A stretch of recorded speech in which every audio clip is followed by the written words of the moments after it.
Welcome back, detectives. Let's dive into another horrible case. The case of Romina Celeste Núñez Rodriguez. Romina Celeste Núñez Rodriguez was born in the fall of 1990 in Oñan, the capital of Paraguay. She was the oldest of two daughters in a poor working-class family. When the girls were still young, their parents divorced. Their mother, Miriam Rodriguez, had to raise them alone. She worked multiple jobs because her ex-husband did not provide any financial support and showed no interest in their well-being. When Romina was still in school, she started working to support her mother and younger sister. At 17, she entered a romantic relationship with a boy named Christopher. He courted her sweetly, and they dreamed of a future together. However, their happiness ended when Romina discovered she was pregnant and told Christopher. He responded by giving her an ultimatum that she could either have an abortion or they would break up for good. Romina was deeply wounded by her lover's words, but after talking to her parents, who she had always been close to, she made the decision to keep the baby. Her greatest fear was that having an abortion at such a young age might prevent her from ever becoming a mother in the future. Therefore, she felt she had no other option. Christopher, true to his word, ended all communication with her and showed no interest in Romina or their child's well-being. At 18, Romina gave birth to a son named Lucas. The arrival of the baby only made their already difficult financial situation worse. Money was extremely tight, and now Romina had to support her grandson too. Feeling depressed about their circumstances, she wanted to improve things and help her family, but she struggled to find a well-paying job in Paraguay. She called her aunt, who lived in sunny Spain. Her aunt invited her to come stay, saying it would be easier for Romina to settle there and that Europe offered more opportunities than Latin America. Without thinking too much, Romina packed only the essentials and bought a plane ticket to Spain. She left her 2-year-old son in the care of her mother and sister, planning to bring him to her once she found a new home and a stable job. In late summer 2010, Romina flew to Madrid and then traveled to Alcobendas, a provincial town, where she stayed at her aunt's house. She quickly started searching for a job, and luck was on her side. She secured a position as an administrator at a hotel, earning a good salary. She sent some of her earnings back home and used the rest to rent her own apartment, so as not to impose on her generous relatives. Romina soon met a man named Javier, and they entered into a tumultuous relationship. Like her, Javier had immigrated to Europe seeking happiness and a better life. He was originally from El Salvador, worked in construction, and appeared to be a serious individual. However, when Romina became pregnant, Javier was once again unprepared for the responsibility of parenthood. Despite this, they attempted to live together for a time. Unfortunately, shortly after their son was born, they ultimately separated. Romina found herself in a challenging situation, stranded in a foreign country with a newborn and unsure of what to do next. For a time, she returned to her aunt's house, where she received support and assistance. When the boy was about 6 months old, Romina returned to work because she couldn't afford to stay home. A few months later, she faced another shock. She had been ignoring her poor health and weakness, thinking they were just due to stress and fatigue. However, when Romina finally visited the doctor, she received a cancer diagnosis. She underwent several rounds of chemotherapy, lost her hair, and lost a significant amount of weight, but ultimately triumphed over the disease. After her treatment, she quickly recovered, continued working, and used wigs to cover her hair loss.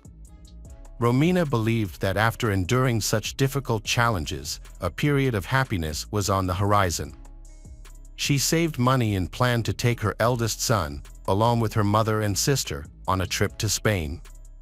In the summer of 2017, Romina attended an event with friends where she met a man named Raul Diaz. He was attractive, impressive, had a stable job, and was financially secure. Raul was drawn to Romina's beauty and began asking mutual friends about her. Romina was equally interested in Raul, and when he invited her on a date, she happily accepted. Raul was nearly 15 years older than Romina and worked as a lead process engineer at a large energy company. He had been through 2 divorces and had 2 teenage daughters from previous relationships, but Romina was not bothered by the age gap. Similarly, she was also a single mother, raising sons from her own 2 past relationships. After just one date, they quickly realized they were in love and didn't want to be apart. Romina, filled with excitement, enthusiastically shared her happiness with friends. Her new partner showered her with small gifts and thoughtful surprises nearly every day, organized romantic outings, sent flowers with heartfelt messages, and offered her compliments. Romina felt she had finally found true love and a man who would accept her and her sons. However, she soon began to hear unsettling rumors about him. People claimed that he had been rude and even cruel to his former wives, which had led to the end of both his marriages. Despite this, Romina didn't want to believe the rumors, although she noticed that Raul had no contact with either his ex-wives or his daughters. Despite their significant age difference and the presence of children from previous relationships, the couple did not let these factors stand in their way. Just 6 months after they met, they chose to move in together in a luxurious villa on Lanzarote, one of the Canary Islands. To Romina, this place felt like paradise, but her happiness was short-lived. Raul, who initially seemed like the perfect partner, soon revealed a controlling side. At first, they lived with Romina's youngest son, and Raul made an effort to take care of the child. Romina even believed he would be a great father to her boys. Raul promised her a long and happy life together, assuring her that he would take care of her and the children. Romina, deeply in love, trusted his words and eagerly accepted his proposal to marry him. However, Raul insisted they needed time alone together to fully enjoy their relationship before the wedding. Raul not only wanted to take Romina's eldest child from Paraguay, but he also hoped to distance himself from her youngest son. Despite this, Romina trusted her partner and ignored warnings from her friends who noticed his odd behavior. In June 2018, Raul purchased tickets for Romina and her child to travel to Paraguay, along with a return ticket solely for Romina. When she returned home and shared details about her partner, her mother and sister became uneasy about Raul's intentions.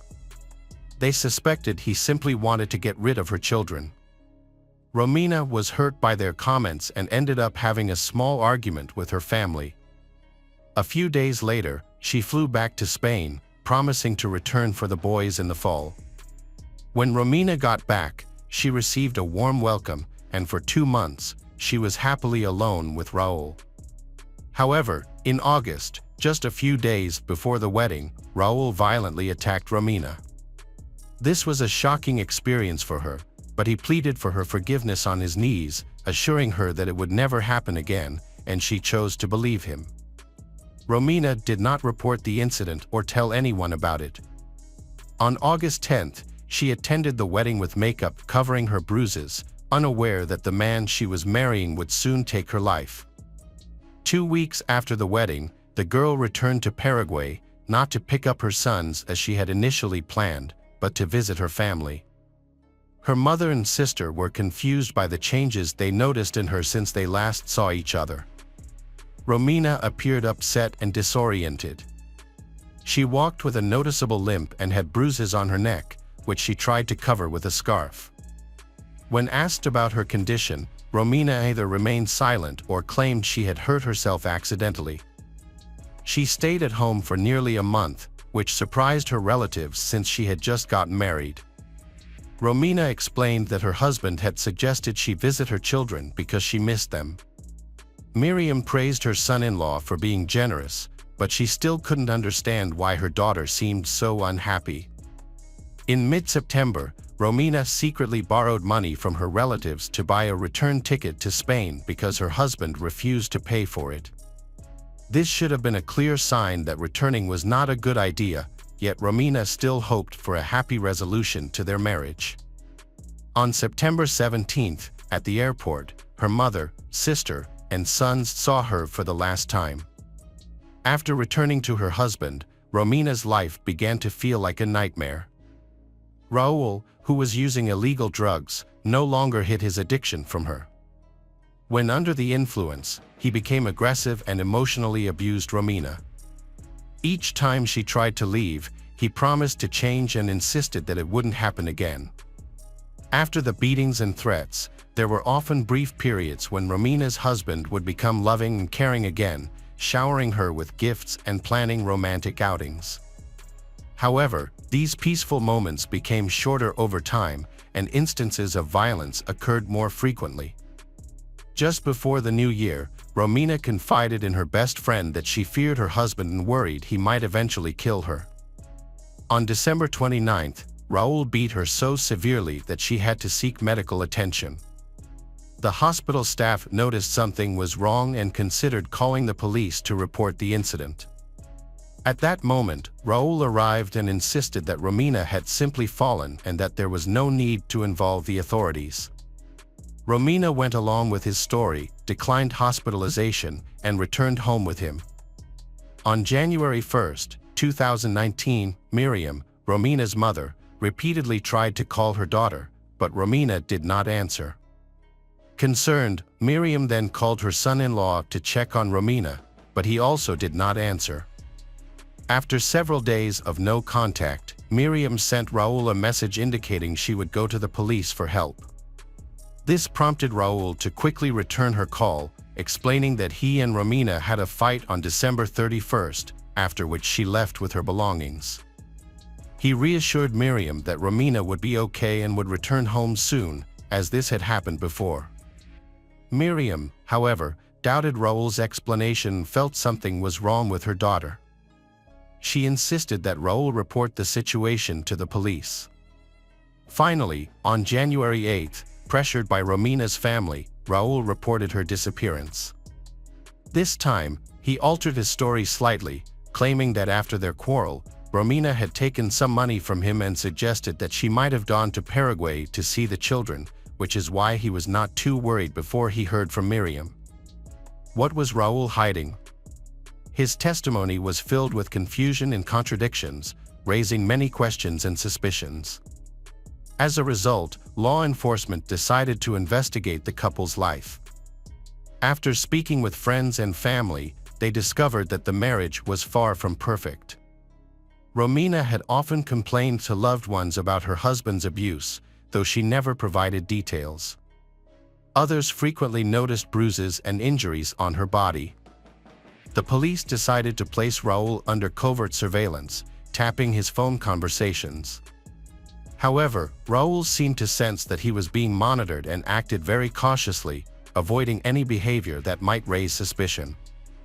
Despite this, the investigation continued, and it was soon revealed that Romina had visited the hospital on December 29th with signs of severe beating. Her husband almost forcibly took her from the hospital, preventing her from going to the police. A few months ago, Romina filed a report for domestic violence but retracted it the following day. A week later, Raul, having calmed down somewhat, made a phone call to a relative in the police and carelessly mentioned that his wife was no longer alive and that her body would never be found. This statement prompted police to arrest him as the primary suspect and interrogate him thoroughly. Raul claimed that on New Year's Eve, his wife had been drinking heavily and started to argue with him. She demanded that he bring their children to live with them. When he said he wasn't ready for that, she had a violent outburst, started fighting, and began throwing things at him. Raul stated that he left his house for a few hours until things calmed down. Upon returning, he discovered Romina in the bathtub, unresponsive. He suggested that she had suffocated due to excessive drinking but was worried he might be suspected of her death or accused of murder. To protect himself, Raul decided to erase all evidence and report her as missing. Everyone was shocked by his admission of how he disposed of her body. He claimed he burned Romina's body on a barbecue in the backyard. Living in a luxury complex with a spacious area, he thought the neighbors wouldn't notice what he was doing or smell the burning flesh. However, he underestimated the situation because the barbecue did not function like a crematorium, and her remains were not fully burned after several hours. He then removed the body from the fire, cut it into parts, and put the pieces into separate bags. A few days later, he rented a car to transport the dismembered body to a remote and desolate area of the island, where he discarded the bags into the sea from the cliffs. The police spent weeks searching the shoreline and surrounding areas based on Raul's statements about where he had thrown his wife's remains. Divers and many volunteers participated in the search for body fragments underwater, but none of their efforts produced any findings. Meanwhile, on January 16, Raul was officially charged with domestic violence and the murder of his wife. This development followed a detailed search of his home, which utilized specialized equipment and luminol. This search uncovered multiple traces of washed blood in different rooms. Investigators discovered that Raul had been ordering caustic soda online, a substance used for removing organic materials and paint. In one of the second-floor rooms, he had scrubbed a bloody stain on the floor so aggressively that he damaged it and then attempted to cover it up with paint. According to investigators, this is the room where Raul dismembered his wife's body. Additionally, a broken piece of Romina's fingernail was found on the floor, which had traces of blood and Raul's skin cells, suggesting that she may have been alive and fought back during the incident. Also in the bathroom, investigators discovered Romina's contact lens stuck to the wall, possibly from a strong impact to her face. Despite extensive searching, law enforcement could not find any other remains. Meanwhile, a tourist called to report a lung fragment he found on the beach. He was unsure if it was from a human or an animal, but knowing that authorities were looking for a body in the area, he reported his discovery. By the end of February, forensic analysis confirmed that the lung fragment belonged to Romina. Raul continued to claim his innocence despite the evidence and examination results. He maintained his original belief that the woman had drowned in a bathtub while heavily intoxicated, even though evidence suggested there had been a violent struggle. He also stated that he did not use any tools to dismember the body. Instead, he claimed to have tried to burn it completely on a barbecue, asserting that the remains fell apart due to the heat, and he then placed them in bags to dispose of. This account was false for several reasons. First, the body of the adult Romina could not have fit in the fixture in his yard. Second, bones cannot become so fragile from fire that they fall apart without tools. Additionally, separating the lung from the body would require opening the chest, which cannot be done with bare hands. The investigation could not determine exactly how Raul killed his wife, but the evidence of a struggle in their home suggested that he may have beaten her to death. It was clear that Raul dismembered her body in the same room where he later repainted the floor to hide the blood. Eventually, faced with overwhelming evidence, he admitted that he accidentally killed his wife during a fight, contradicting his earlier claim that he found her dead in the bathtub. Despite his claims that she was drunk and violent, the defendant was found guilty in June 2023. Romina's family felt the sentence was too lenient. He received a 12.5-year sentence for involuntary manslaughter, 2 years for confirmed domestic violence, and 1 year for causing serious bodily harm to Romina in December 2018 when she was hospitalized. He also received several months for bodily abuse. In total, the combined punishment was less than 16 years in prison. Raul is currently serving his sentence while simultaneously trying to appeal the court's decision. The story of Romina Celeste Núñez Rodriguez serves as a poignant reminder of the devastating consequences of domestic violence and the complex struggles faced by individuals seeking a better life. Despite her resilience and efforts to overcome adversity, Romina became a victim of a controlling and abusive relationship, ultimately leading to her untimely demise. The court's lenient verdict against her perpetrator reflects the ongoing challenges in addressing domestic violence, leaving her family and loved ones grappling with their loss and advocating for justice. As we reflect on Romina's case, it is crucial to continue raising awareness about the importance of supporting victims and holding abusers accountable to prevent such tragedies in the future.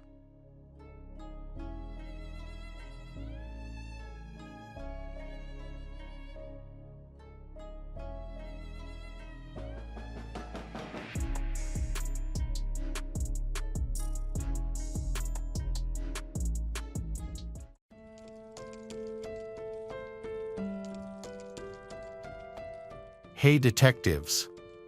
Welcome back. We've got another mysterious case to explore. The case of Sarai Sierra. Sarai Sierra was born on November 9, 1979, in New York City to Puerto Rican parents who immigrated to the United States in 1973. Her father, Dennis, and mother, Bethany Jimenez, settled in Manhattan, where they raised their children, including Sarai, her brother, David, and her sister, Christina. Soon after moving, the couple joined the local Protestant community. They raised all of their children strictly, following the religious teachings of their chosen faith. Sarai's family regularly attended church together, socialized with other members of the religious community, and the children attended Sunday school. Growing up, Sarai had a strong, energetic, and creative personality. Unlike her younger sister Christina, who was quiet, obedient, and very modest. Sarai's family had strict rules that all members had to follow. These rules, which were applied to the daily routines of the family members, such as the daughters were not allowed to socialize with boys, and they had to be home by 9 p.m. All their friendships were controlled, and the parents always knew where they were and with whom. Sarai's life revolved around her family, school, and church, and her sphere of contact was limited to those places. For a young, active, sociable girl like Sarai, she felt trapped by the boundaries set by her parents, even though they thought they were doing the best for her. During her school years, Sarai planned to go to a teacher training college and become a teacher in the field of culture or art. However, as she neared graduation, her interests changed and she became fascinated with psychology, considering a career change to a field related to this new passion. At a religious community meeting, a young man named Stephen noticed Sarai, a striking dark-haired beauty. He found an excuse to talk to her. At the time, Sarai was 18 years old, while Stephen was 7 years older than her. Despite the age difference, her parents found Stephen to be a decent, polite, and honest young man, so her parents agreed to let the couple date. Stephen quickly got along with Sarai's parents, Dennis and Bethany. Less than a year after meeting, in February 1999, the couple married. Sarai was 19 and Stephen was 26. It is possible that Sarai did not truly love him, but agreed to marry him for the purpose of moving out of her parents' home and freeing herself from such strict control. After the move, Stephen and Sarai settled in Michigan, where Stephen's parents lived. The change was especially important for Sarai, who had spent most of her life in New York. The new environment seemed to have a positive effect on her. She enjoyed decorating her new home, making new friends, and exploring the area. Sarai found work as a receptionist at a local dental office and was thinking about getting a college degree. Sarai soon became pregnant, giving birth to a boy and then a girl. As a result, her college plans were postponed. A few years later, the Sarai family of 4 decided to move again, this time to California, where they settled in the Silver Lake neighborhood of Los Angeles. Here, Stephen was offered a job, but the couple soon realized that the money he earned was not enough to live on. After consulting with each other, they decided to move back to New York. They found a small apartment to rent. At this time, the couple was having financial difficulties. Sarai remained at home to take care of the children, while her husband did many odd jobs to make a living. However, things began to stabilize when the children started going to school. Sarai got a job at an advertising agency. At the same time, Stephen found a stable job as a bus driver on one of the city's routes. Sarai put her studies on hold to raise her children. As her children grew older and her life became more stable at the age of 30, she returned to her long-cherished dream of pursuing an education. She decided to pursue a different field, choosing a degree in psychology at a local university. However, the boring classes began to bore Sarai. She decided to find herself in a different field, choosing a career that would inspire her and allow her to express herself. Since Sarai had always been creative, good at drawing and seeing beauty in everything, her artistic eye eventually led her to photography. To further hone her skills, she joined a prestigious photography community in New York.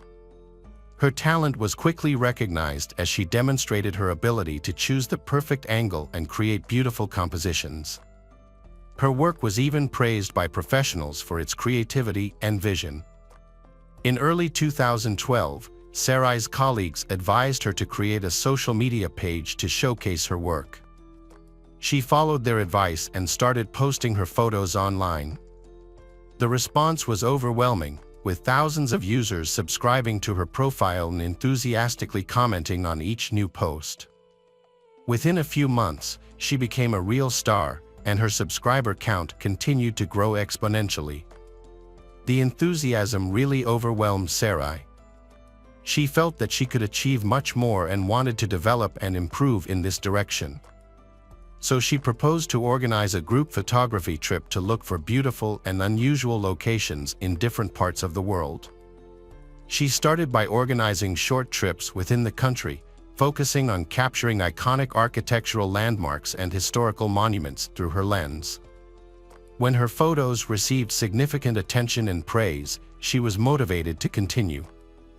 Next, Sarai wanted to travel to Istanbul, one of the most ancient and beautiful cities in the world, to document the city's historical sites. Sarai's decision to take a photography trip to the other side of the world surprised her family, especially her parents.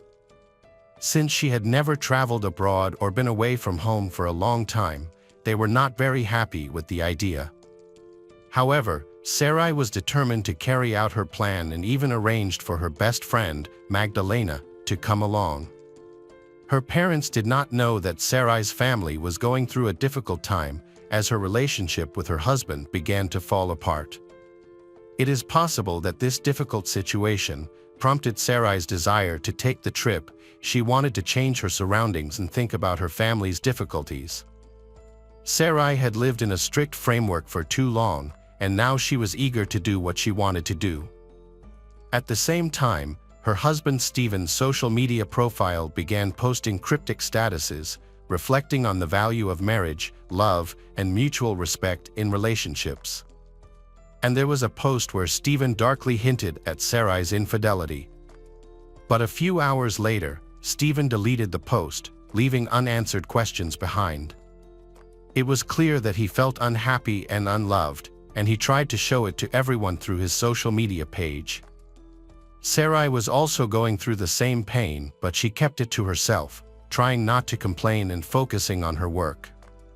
Sarai's long-awaited trip was coming up. But she received some disappointing news just before her departure. Her best friend Magdalena, who was supposed to accompany her, had to cancel the trip due to unforeseen work issues. Although Sarai was extremely upset, she had been looking forward to the trip for so long that she decided not to change her plans.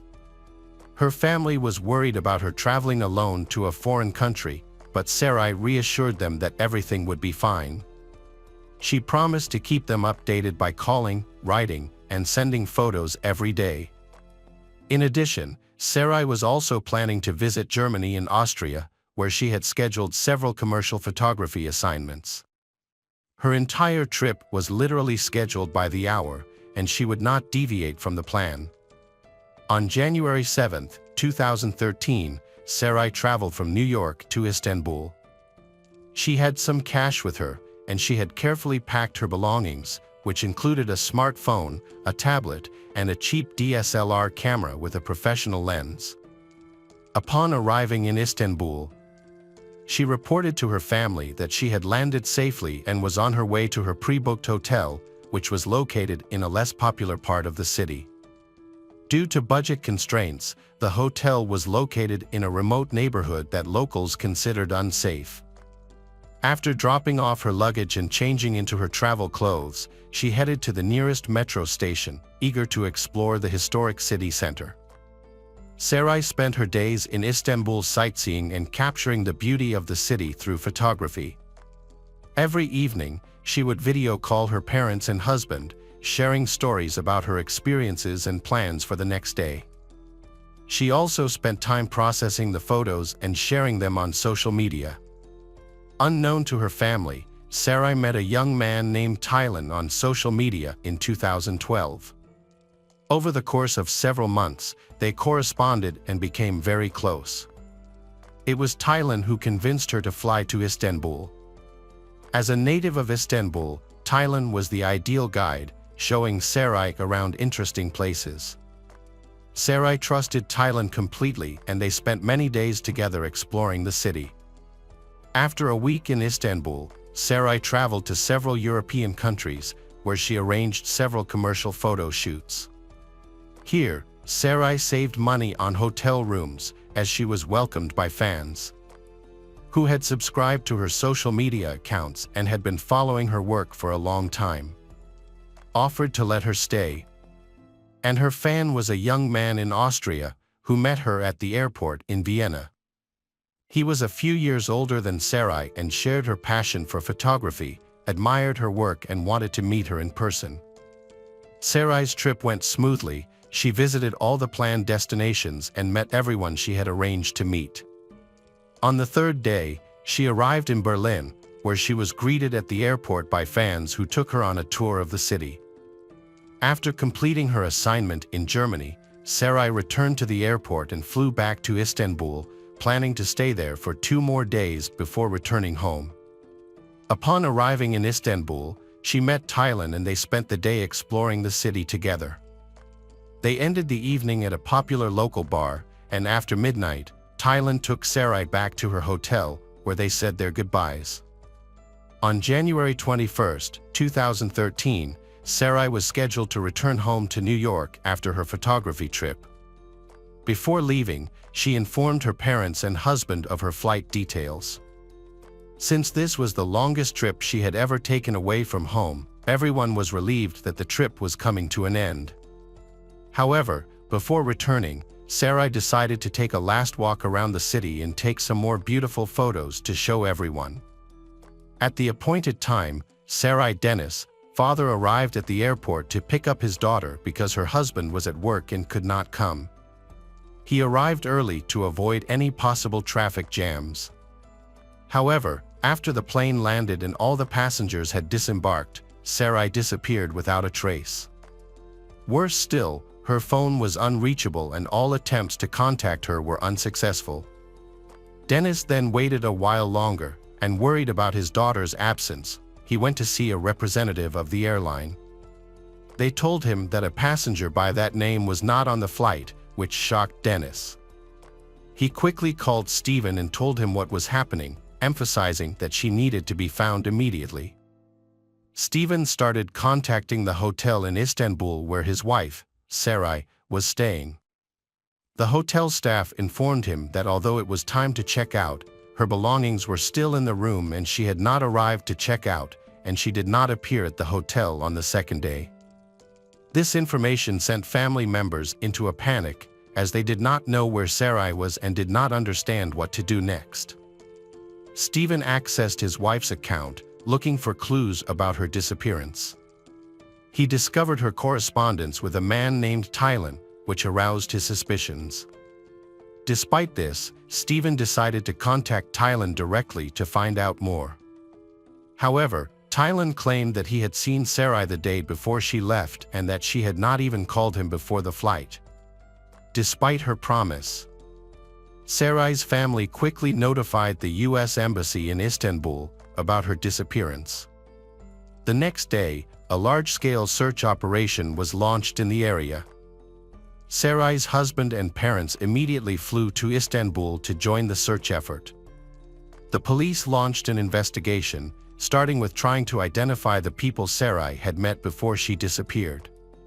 To gather information, they interviewed the staff at the hotel where she was staying, as well as her friend Tylen. According to the hotel manager, he last saw Sarai the evening before she disappeared, when she left the hotel with a small bag and a camera. Although she was scheduled to check out the next day, she never returned to the hotel. In addition, the receptionist provided a description of the clothes Sarai was wearing on the day she disappeared.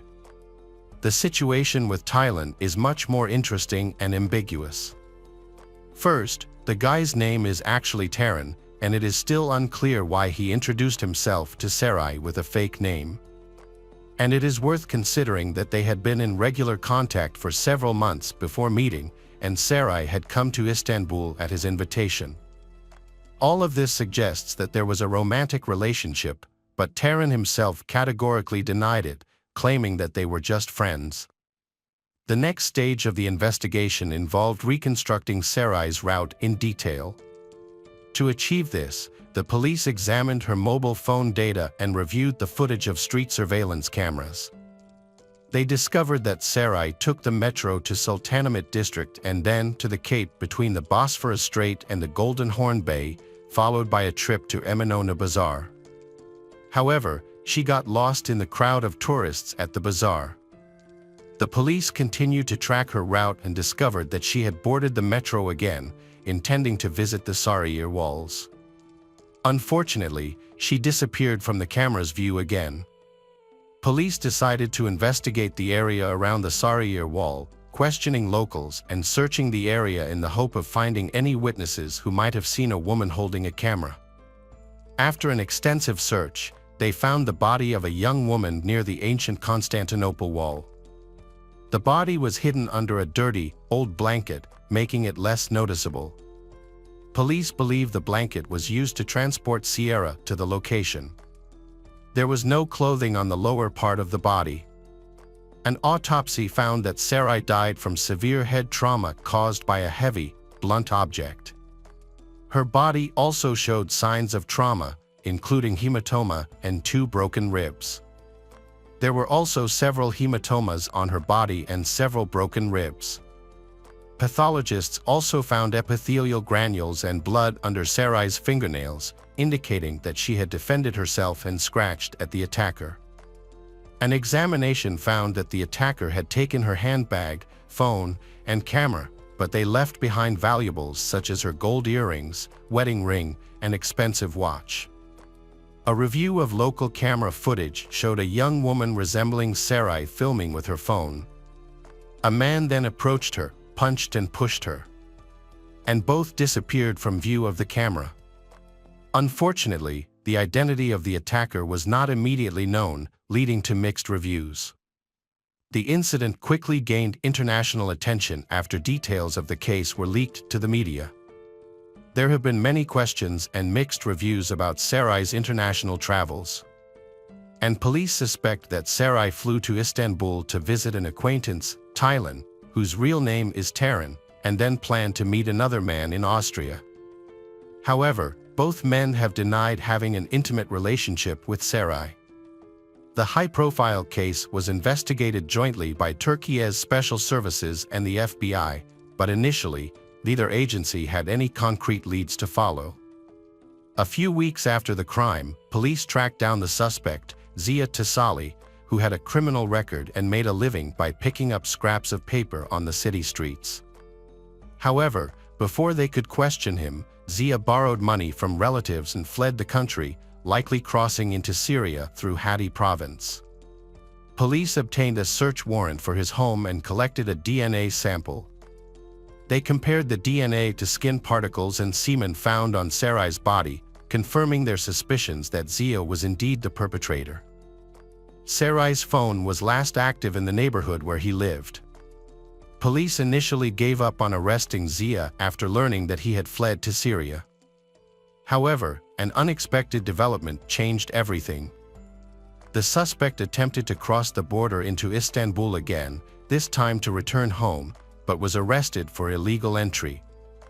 Before his arrest, He had joined a rebel group in Syria, acquired a gun, and was injured in the conflict.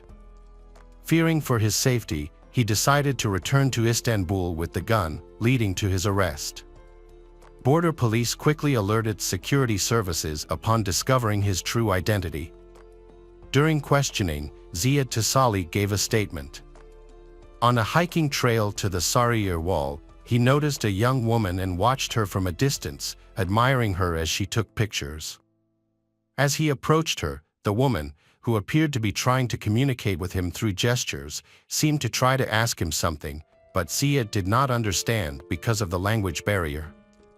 However, he noticed that she had a brand new iPhone and an expensive camera, which caught his attention. As she continued walking, he followed her. It was getting dark and there was no one else around, near the location next to the wall. At one point, Ziya thought that Sarai was taking pictures of him, which angered him. He picked up a large rock and hit Sarai on the head. The two rolled down the rubble of the wall. After Sarai was knocked unconscious, Ziya took advantage of the situation and sexually assaulted her. Ziya then delivered another serious blow to the head to finish Sarai off. Ziya took Sarai's belongings, including her bag, camera, and phone, and left the scene. As he was leaving, he came across a discarded blanket and decided to return to cover her body. He then dragged the body to a location out of sight of the hiking trail. He then covered the body with a blanket and left. Notably, while the search for Sarai was ongoing, Ziya returned to the crime scene again to confirm that the victim, Sarai, was dead and that her body was still in the same position he had left it. When Ziya found out on the news that the victim's body had been found, he knew the police would soon be looking for him, so he decided to flee the country. He borrowed money from his sister, who often felt sorry for him. The stolen items turned out to be worthless to Ziya. The camera was broken during the fall and the smartphone was locked with a password that he could not crack. Therefore, he threw away the smartphone along with the other stolen items when he fled. Ziya did not deny his guilt, and judging by his testimony, he had no remorse for what he had done, nor was he troubled by his conscience. Important evidence presented in court included forensic DNA analysis. This analysis showed that the skin found under Sarai's fingernails belonged to Ziya and that his DNA was also found on her body. Additional evidence included data from Sarai's cell phone, which showed that it was last used near Ziya's home. Additionally, a surveillance video recording of the attack added to the case file and supported the evidence against Ziya. The presentation of all the evidence led to the decision that Ziya should undergo a psychiatric evaluation. This decision was based on concerns about his sanity due to his unstable behavior and description of the violent crimes he had committed. The experts ultimately concluded that Ziya was sane and fully aware of his actions at the time of the attack. In 2014, Judge Ely made the final decision in the case. Ziya Tasali was convicted on all counts and sentenced to life in prison. This decision was accepted by Sarai's family, who felt it was appropriate. After a thorough autopsy, Sarai's body was returned to New York for burial. Her funeral was held according to the family's wishes and in accordance with their religious beliefs. In her memory, Sarai's family created a website featuring her previously unpublished work, including photographs. The photographs attracted international attention, with people from all over the world wanting to buy them. The money raised from the sale of the photographs was set aside by the family for a charitable cause. Her husband, Stephen, began a close relationship with a woman in the Christian community who supported him during this difficult time and regularly helped him with childcare and household chores. Less than 2 weeks before the anniversary of his wife's death, Stephen married his new partner.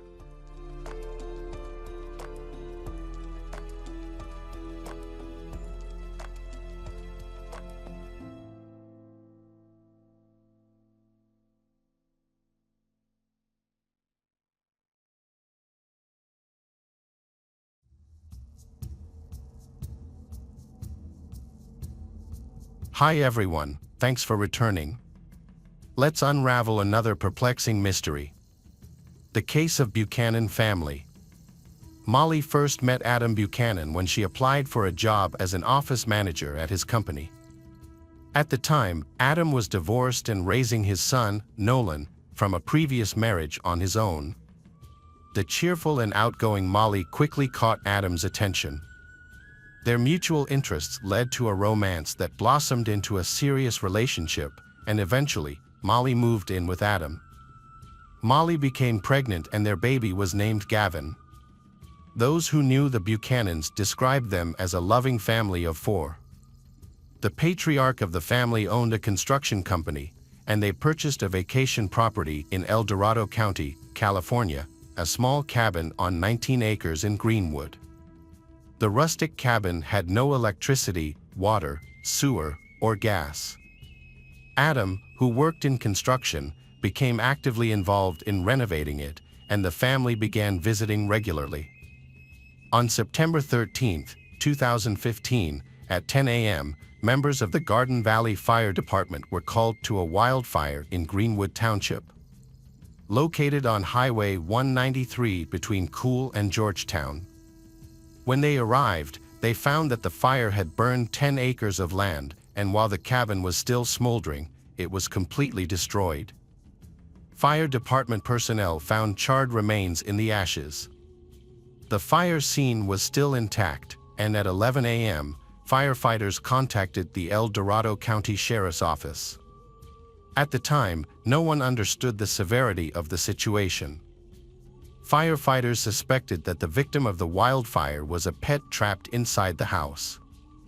When they arrived, the rest of the house was still smoldering, making it impossible to check inside. They had to wait for the fire to go out and the temperature to drop.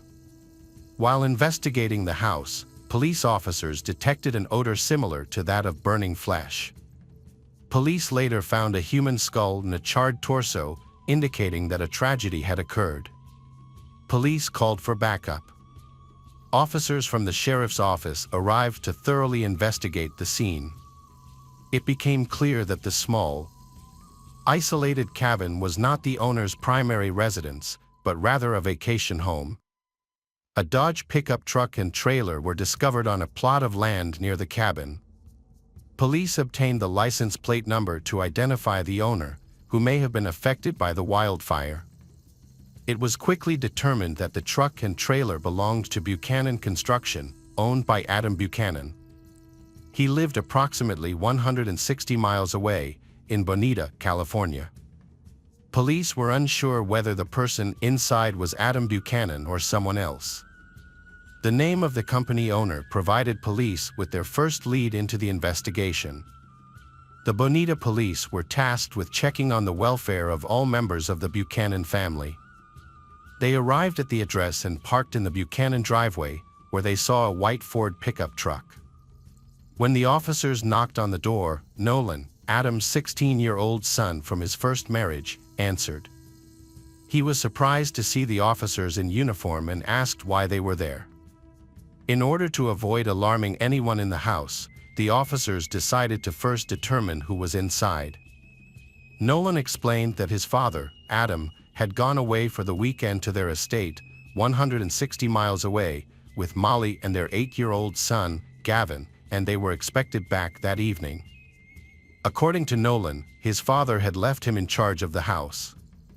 Police did not yet have enough evidence to confirm that the remains found in the cabin were those of the Buchanans, but the information they gathered, along with the discovery of what they believed to be 2 human remains on the evening of September 13th, was enough to report the family missing from the El Dorado County fire. The following day, September 14th, El Dorado County Police went to the Nolan home to conduct more in-depth interviews and identify the victims of the fire. At the home, officers spoke with Adam's parents, Howard and Susan Buchanan. They mentioned that their son, the owner of the burned-out cabin, had been coming to the cabin to do repairs himself. The parents were very concerned because they had not been able to contact their son or daughter-in-law until that time. From their statements, officers learned that the home was equipped with a generator, but that there was no electricity at the time of the incident. There were also gas tanks inside.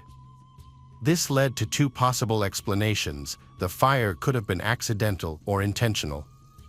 By September 15th, the fire had cooled, allowing police to collect evidence, including debris from a nearby fire pit. Detective James Peterson of the El Dorado County Sheriff's Office reported finding new remains, which changed the direction of the investigation. Police discovered a skull fragment with a bullet hole. At that point, it was clear that a homicide had occurred, and according to the sheriff, it could no longer be considered an accidental fire. The remains were collected and sent for DNA testing. In the first set of remains, a bullet was found lodged in the victim's thigh. The bullet-riddled skull was identified as that of a child. There was now no doubt that the fire had been used to cover up the crime. Police initially focused on whether anyone in his profession might have had a grudge against him. They also looked into Molly's life to see if she had any enemies who might have committed the crime. When those leads proved fruitless, police began looking into Molly and Adam's marital problems, which uncovered more problems. Police discovered that Molly and Adam's relationship had deteriorated significantly over time and that at the time of the murders, they had been sleeping in separate rooms for some time. A diary belonging to Molly detailed instances of abuse by Adam. Witnesses reported that Adam had not only abused Molly, but also abused children. Molly's mother, Susie Slanker, expressed to police that she feared that the couple might seriously harm each other during their arguments. Although Molly did not end her relationship with Adam, she would occasionally leave with her son to stay at her parents' house, returning after a few days until the next argument. It was also revealed that the couple enjoyed hunting in the area near their vacation home. Since both were armed, the police hypothesized that during an argument, one of them picked up a gun and shot the other, then, realizing the seriousness of the situation, committed suicide. There was a notable contradiction. If the tragedy had been caused by a conflict between husband and wife, there should have been a weapon found near one of them. However, no weapon was found. The police thought that the weapon might have been destroyed in the fire, making identification more difficult. For 5 days, members of the forensic team meticulously sifted through the ashes of the house. Despite a thorough search, they did not find any weapons. At this point, the medical examiner confirmed that the DNA found on the bodies belonged to Adam Buchanan, Molly McAfee, and their 8-year-old son Gavin. All 3 victims had suffered gunshot wounds prior to the fire, and the angle of the shot made it unlikely that they had committed suicide. The absence of a gun suggested that a 4th person had been present in the home who had shot the Buchanans, prompting a complete reopening of the investigation. Police turned to the victim's 16-year-old son, Nolan. He told police that the family had driven away in an old Dodge truck. Nolan explained that his father had chosen to use the company truck instead of their personal Ford, which was parked in the driveway, because he had loaded it with rocks for landscaping near their country cabin. The truck was later found near the burned-out cabin. When asked why Nolan did not go on vacation with his relatives, he explained, as he had in his first interview, that he needed to take care of the house and garden while his father and stepmother were away. Nolan also mentioned that a neighbor was illegally planting trees on the edge of the Buchanan property, which led to frequent arguments between his father and the neighbor. His father would often demand that the neighbor stop planting trees and threaten to call the police. Nolan spoke about the difficulties of the family business, revealing that the company was facing serious financial problems. The company was downsizing, with only 5 employees remaining. According to his father, debts were mounting rapidly. The investigation identified a suspect, a neighbor. The main problem was that no one could identify which neighbors were involved. The police went door to door, interviewing homeowners in the area. This approach paid off when they found a man who confirmed that he had argued with Adam about growing an illegal crop. However, he claimed that the disagreement ended after a tense conversation and that he had an alibi. After confirming the neighbor's alibi, the police investigated the family's financial situation as their business was struggling. On September 18th, police went to Adam's company to talk to the employees. Nolan's words were correct. The company was in dire straits, facing bankruptcy with debts exceeding $30,000. As a result, several employees were fired.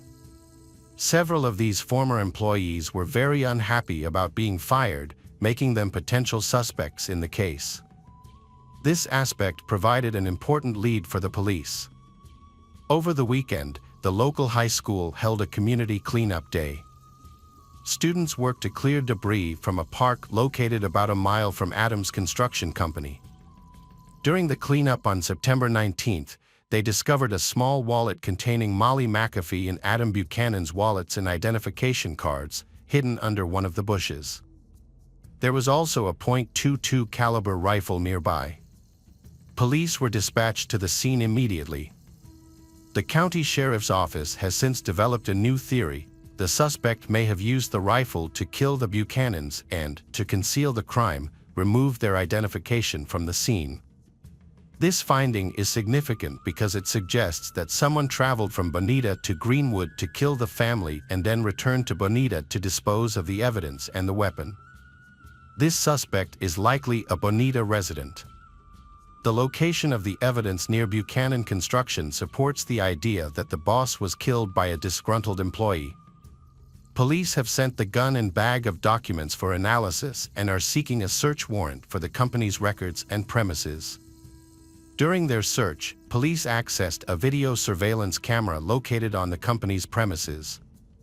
Fortunately, the camera focused on the parking lot, not the company's premises. Surveillance footage showed the family had left town on Friday, so police reviewed footage from that day. They were surprised to see that Adam had hooked up a trailer full of rocks to a Ford F-150, not a Dodge truck as Nolan had claimed. Police discovered that Nolan had deliberately interfered with the investigation. If the white Ford had pulled the rock trailer to the cabin, then someone must have driven it back and parked it in the Buchanan family's driveway. Police decided to interview Nolan again. Nolan repeated his account of the weekend, where he had been, and who he had met, but this time they also asked him about the movie he had seen at the theater and how he had paid for his shopping at the mall. When asked how he paid for dessert on their date, Nolan said he used his father's credit card. Police then obtained a search warrant for Buchanan's Bonita home, inspected his vehicles and reviewed his financial records. They found a Ford parked in the driveway, which they carefully inspected.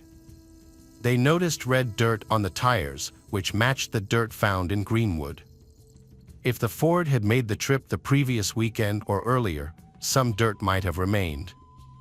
Unfortunately, the fire destroyed the tire tracks near the cabin, but the accumulation of dirt suggested the car may have been in Greenwood recently. Officers tracked the bank card transactions and discovered that Adam Buchanan used his credit card at Taco Bell on Friday, September 11th, while traveling to Greenwood. Nolan, on the other hand, claimed he was home, not with his parents, and had a credit card with him. Police went to the diner and reviewed security footage, confirming their suspicions. A white Ford was seen instead of a truck. When they searched the Ford, they found a Taco Bell receipt from September 11th showing 4 drinks purchased, not 3. Additionally, evidence at the scene of the fire showed the presence of 4 drink cups, confirming that Nolan had been in the car. The next credit card transaction occurred on Saturday, September 12th, at the Valencia Club bar in Pennon, about 30 minutes from the cabin. Adam's parents had alerted detectives to the bar, saying their son and daughter-in-law often went there after working on renovating the cabin. Security cameras recorded the moment the couple left the bar, and highway traffic cameras tracked their route. A Ford F-150 was seen heading toward the Buchanan cabin at 2:30 a.m. on the day of the fire, and then driving in the opposite direction at 3:30 a.m. In the first instance, cameras captured Adam and Molly in the car. In the second, only Nolan was recorded. Hours later, on the morning of Sunday, September 13th, Adam's credit card was used at 3 locations owned by Bonita, Starbucks, McDonald's, and a gas station. The bank confirmed to police that Buchanan had only one bank card. This information contradicted Nolan's accounts. At this time, forensic results showed that Nolan's fingerprints were found on the gun. He was arrested in the classroom. Nolan Buchanan pleaded not guilty to the charges against him and attempted to twist the story by claiming that his father had shot his family. He said his father had pointed a gun at him, and in self-defense he took the weapon away, accidentally shooting his father. Nolan maintained that it was self-defense, claiming that the fire and his subsequent lies were due to his panic and extreme fear. He explained that he had doused the house with gasoline and set it on fire to cover it up. The defense repeatedly pointed to Adam's abusive behavior toward his son and other family members to the jury. The medical examiner raised doubts about the verdict, noting that the gunshot wound to Gavin's skull indicated it was fired at a nearly 90-degree angle. Nolan, meanwhile, claimed that he and his brother's beds were next to each other and that they were both awakened by noises and screams. At that point, Nolan allegedly saw someone enter the bedroom and shoot Gavin. The shooter then pointed the rifle at Nolan, who was able to push the attacker away. According to this account, the shot would have come from about a 45-degree angle, which is inconsistent with forensic evidence. The prosecution believes Nolan shot his younger brother Gavin while they were home alone, as their parents were at a bar. After waiting for their father and stepmother to return, Nolan shot them as well. The position of the bodies suggested that Adam was killed first, followed by Molly. Nolan then took his rifle, his parents' papers, poured gasoline over the bodies, and set the house on fire. He then went home, met his girlfriend, and spent the day with her to establish his alibi.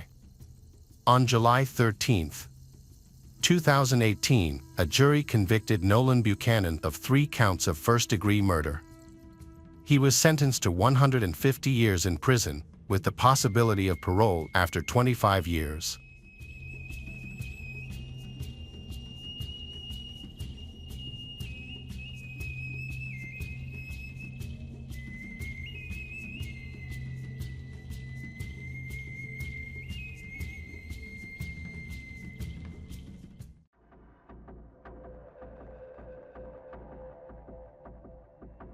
Hello again, true crime fans. We've got another mysterious case to explore. The case of Amy Widener. Amy Widener, born in 1973, is the second of 4 children. Her siblings include an older brother, John Paul, and 2 younger sisters, Tiny and Cassie, who are 1 and 4 years younger than Amy. After their parents divorced, Gloria, the children's mother, took on the responsibility of raising the children herself. As their father played no role in raising them, the family lived in a house in Indianapolis, with Amy helping her mother with various household chores, including cooking, cleaning, and caring for her younger sisters. Amy, a bright and cheerful 14-year-old girl, had big dreams of becoming a teacher. However, her life took an unexpected turn when she became pregnant. Afraid to tell her mother, she hid her pregnancy by wearing baggy clothes for over 5 months. As her belly grew, it became harder to hide it, and eventually, her family discovered her secret when she was nearly 6 months pregnant. Gathering all her courage, Amy told her mother, Gloria, and burst into tears. Amy begged her mother not to hate her, but Gloria, though shocked, offered words of comfort and encouragement.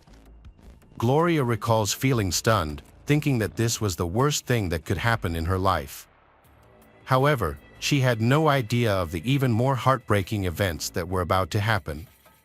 The father of Amy's child was 20-year-old Tony Abercrombie, a friend of her brother. What their family did not know was that Amy and Tony had a secret relationship, with only the 2 of them knowing about their intimacy. After learning of her daughter's pregnancy, Gloria took control and forbade Amy from seeing Tony. On October 25, 1987, Amy gave birth to a daughter named Emily. Amy started school again just 6 days after giving birth. her mother, Gloria, strongly supported Amy's return to school by taking care of Emily, allowing Amy to focus on her studies. Gloria also made sure that Amy had time to socialize with friends and live a normal teenage life. As a new mother, Amy remained dedicated to her studies, impressing her teachers with her perseverance. Despite juggling the demands of motherhood, Amy excelled in her studies, continuing to receive praise from her teachers. Amy's family adapted to the new addition, with everyone sharing the care of Emily. Over time, life began to fall into a positive pattern, with Amy overcoming her difficulties. Just when things seemed to be going smoothly, a sudden change turned everything upside down. On November 13, 1989, 16-year-old Amy woke up with a severe sore throat and decided to stay home from school, despite her mother, Gloria, offering to take Emily to a nanny. She kept her 2-year-old daughter, Emily, with her. After breakfast together, Gloria went to work, and Amy's siblings went to school, leaving Amy and Emily alone at home. Gloria tried to contact Amy by phone at 9:30 a.m. but received no response. When she called again a few hours later and still had not heard anything, Gloria became worried. She asked a nearby neighbor to stop by and check on them. The neighbor found the house quiet and unresponsive, prompting Gloria to leave work immediately and go home. When she arrived, she found Emily sitting on the stairs. Gloria called Amy, but received no answer, so she went upstairs. The scene in Amy's bedroom was tragic and shocking. Amy lay motionless and naked on the bed, surrounded by bloodstains. When Gloria realized the urgency of the situation, she quickly called 911. The police arrived and carefully searched Amy's house. At first, they thought someone had tried to break in because several items were missing, including stereo equipment and a graphic equalizer that belonged to Amy's brother, John Paul. Another item missing was a piggy bank from Amy's room, a simple glass jar with about $50 in savings for school. The police did not find any signs of forced entry. It is likely that the perpetrator entered through an unlocked back door or the front door, which Amy may have opened herself. In Amy's room, the police found key evidence, a bloody handprint on the wall and several strands of hair, likely belonging to the attacker. The medical examiner determined that Amy had been hit in the head with a sharp object, sexually assaulted, and then strangled. Amy's 2-year-old daughter, Emily, may have witnessed these events. Fortunately, Emily was found unharmed. Due to Emily's young age, the police attempted to communicate with her and gather any information she had. To create a more comfortable environment, they used finger puppets to gently question Emily about the events.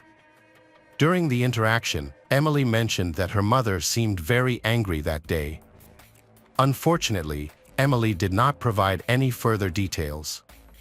To aid in their investigation, the police collected evidence, including a section of the wall with the attacker's bloody handprint, as well as the victim's clothing and bedding at the crime scene. During the investigation of Amy's case, the police spoke to her family, friends, and neighbors to gather information. One of the people they interviewed was Amy's 17-year-old brother, John Paul. Police initially suspected him, but he had an alibi and no evidence linking him to the case. Another person of interest was Tony Abercrombie, Amy's ex-boyfriend and the father of her child. He denied any involvement in her murder and expressed his deep feelings for Amy. Tony had a credible alibi at the time of the murder. Police also investigated Troy Jackson, who lived next door to Amy. Although he claimed he had nothing to do with the murder, he knew that a stereo system had been stolen on the day of the murder. Troy had no bruises or scratches on his hands, and a hair sample did not match the hair found at the crime scene. Troy also passed a lie detector test, which eventually cleared him as a suspect. Police expanded their investigation by talking to other acquaintances, neighbors, and classmates of Amy. They collected fingerprints and hair samples from these people, but no evidence pointed to any of them. A large crowd attended Amy Widener's funeral, and police attended the funeral, observing the proceedings and looking for potential clues in the case. Months passed after Amy's death, and the police still had no leads on any suspects. Gloria Widener, Amy's mother, adopted her niece Emily. As the family grieved their loss, Gloria feared for their safety, as the killer had not been caught. Fearing for her children's safety, she considered moving to a new home, but financial constraints made this impossible, forcing them to face their fears in their current home. Amy's friends were now haunted by the fear that they might be the attacker's next target. To feel safer, many of them asked their parents to take precautions and improve the security of their homes. Some even went so far as to board up their windows to protect against potential attacks. One day, when Gloria returned home after a normal day, she expected to find her daughters home from school. However, she was met with an eerie silence when she entered the house. The house was eerily empty, but her daughters' shoes were in their usual place near the door. Horrifying thoughts filled Gloria's mind as she climbed the stairs, fearing another disaster. She stood frozen in her bedroom doorway. Gloria took a deep breath and pushed the door open, finding her children simply asleep, and she breathed a sigh of relief. Occasionally, the police would visit Amy's family, inadvertently forcing them to relive the pain of that terrible day. The constant reminders of the past eventually became unbearable for Gloria. All she wanted was for the police to leave her family alone and stop stirring up memories that would never bring Amy back. In 1989, Amy was murdered and the case went cold. 13 years later, a shocking development occurred when a 29-year-old man contacted the Indianapolis Police Department claiming that he had had a dream in which Amy provided information about her death. Although he provided details about the murder, most of the information was released in news reports. Police investigated the man, who was 16 at the time of the incident and lived across the street from Amy's house. His fingerprints and DNA were tested for any potential connection, but no match was found, leading to his release. Although his call did not contribute significant evidence, it prompted police to re-examine the unsolved case. In 2002, the investigation resumed, focusing on some of Amy's friends and acquaintances. Despite renewed efforts, the investigation once again hit a dead end, leaving the case unsolved. 8 years later, a Facebook group called Remembering Amy was created by her friends, sparking renewed interest in solving the case. A police officer, unfamiliar with Facebook, asked his colleague, Officer Bill Carter, to help him print out information from a Facebook group related to a cold case. Although Bill specializes in crimes other than homicide, reviewing the details of the case piqued his interest in Amy's murder. In his spare time, he began to explore the case files. Bill scrutinized the 2-decade-old case, re-examining every detail in the file, re-evaluating the evidence, and reviewing Amy's school records from the day of the murder. He also looked at the list of people who had attended Amy's funeral. By entering the case information into the database, Bill found some overlooked leads. Among them were several friends of Amy's brother who had never been questioned by the police and had not provided DNA samples. In 2011, Officer Bill expanded his investigation by contacting Amy's family and friends, asking for potential leads and the names of people who might have information about the case. As part of his new approach, he also began collecting DNA samples from people who had not previously been considered during the initial investigation. This effort complemented the neighborhood survey conducted after the crime, where police recorded the names of residents who lived near Amy's home.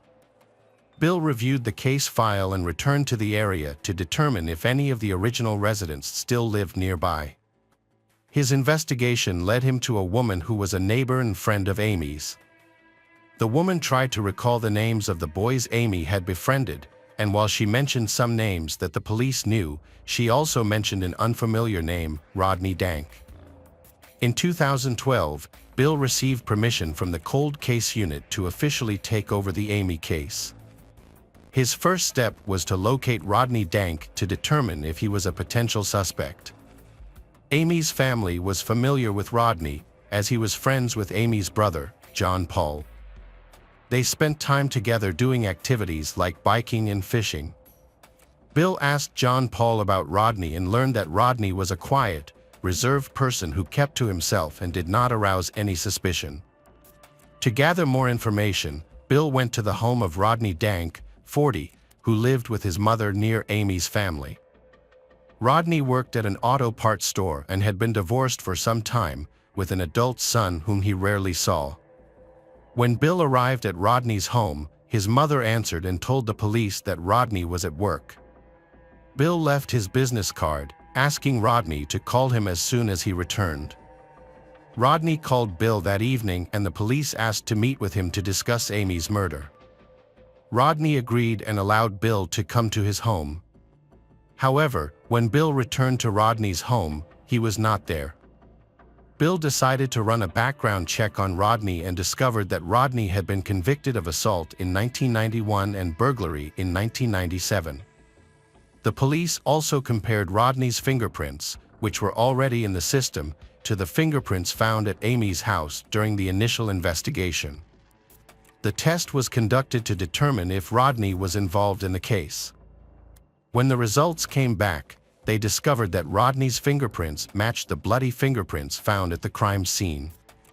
After 23 years, Rodney was identified as the killer, but he had disappeared from the house. The police launched an extensive search. They tracked Rodney's credit card activity, which showed a rental car with an OnStar tracking system. The police located the car in Indianapolis, where Rodney was hiding at a friend's house. When surrounded by police, Rodney brandished a knife and claimed his innocence, injuring himself. He attempted to attack the police but was subdued with a taser, handcuffed, and taken to hospital. During a 2-day hospital interrogation that was captured on camera, Rodney confessed to Amy's murder. He said his original intention was to rob, not anticipating Amy's presence due to her illness. Rodney described entering the house through a sliding glass door, where he was suddenly confronted by a panicked Amy. In his panic, he grabbed the nearest object and hit Amy in the head, killing her. As he recounted the events of the next 2 days, Rodney repeatedly mentioned that his memory of the incident was hazy, blaming the 23 years that had passed since the crime. Rodney's account of his actions was inconsistent and he initially mentioned visiting Amy's house with someone called Bag. However, he could not recall many details about this person, including their appearance. When asked about Emily, Rodney stated that he did not see her during the incident and did not know that she was in the house or that she had called for help. Throughout the interrogation, Rodney remained calm. Rodney's DNA was collected and matched with semen found on Amy's bedsheets and blankets in 1989. Fingerprints and semen found at the crime scene were both confirmed to be Rodney's, with no indication that anyone else was involved. When Rodney was revealed as the killer, Amy's family was shocked. They were baffled how Rodney, who was quiet and unassuming, could have committed such a crime. Rodney was friends with Amy's brother John Paul and often visited their home, which was across the street from his. Even more remarkable was that Rodney attended Amy's funeral, where he mourned her death and offered his condolences to her mother, Gloria. Police Bill later found Rodney's signature in Amy's funeral book, a detail that had previously been overlooked. Reinvestigating the case led Bill to a crucial discovery. Rodney's name was first mentioned by Tony, Amy's ex-boyfriend and Emily's biological father, in 2003. Tony revealed that Rodney had frequently visited Amy's family home. Bill realized that Rodney had somehow escaped notice in 1989 and had never been suspected or questioned at the time. Further investigation into Rodney's background in 2012 uncovered a disturbing fact. His biological son, Dylan, was in prison for a crime committed in 2009. Dylan was 16 when he killed his biological mother, Mary McHenry. He claimed that he had acted in response to her abuse, using a baseball bat to inflict the fatal wounds. Mary died of her injuries. Dylan turned 17 just days after the incident, leaving behind a tragic and heartbreaking case. Despite being largely absent from Dylan's life due to his early divorce from Mary McHenry, Rodney attended Dylan's trial in 2009, opting for a plea deal that resulted in a 20-year prison sentence. By the time of his scheduled release in 2029, Dylan will be 37. Rodney, on the other hand, initially insisted that he had an accomplice in Amy's murder, a man he knew as Bag. However, in June 2013, just 10 days before his trial was due to begin, Rodney, then 42, recanted his earlier confession, admitting that he had acted alone in Amy's murder. Rodney's sudden confession, combined with the substantial evidence against him, led to his 65-year prison sentence in 2013. Amy's family held a meeting with Detective Bill Carter after Amy's case was solved. To mark the 24th anniversary of her death, they released 24 balloons into the air, expressing their gratitude for Detective Bill's crucial role in solving the case. The family thanked him for his efforts, especially for identifying Rodney as the killer after just 12 days of investigation. Police officer Bill Carter received a prestigious award from the Indianapolis Police Department in January 2014. Although he was offered a position in the Homicide Bureau, he chose to stay in his current position. Years later, Amy's daughter, Emily, has grown up. She graduated from her mother's alma mater and then went to college, looking for new opportunities. Eventually, Emily moved from Indianapolis to California.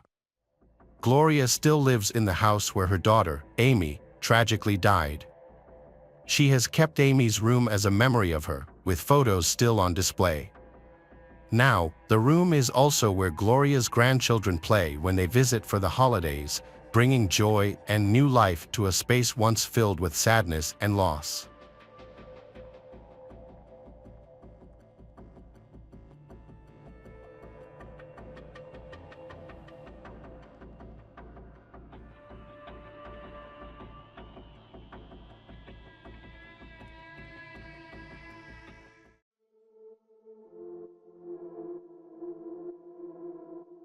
Hi everyone, thanks for returning. Let's unravel another perplexing mystery.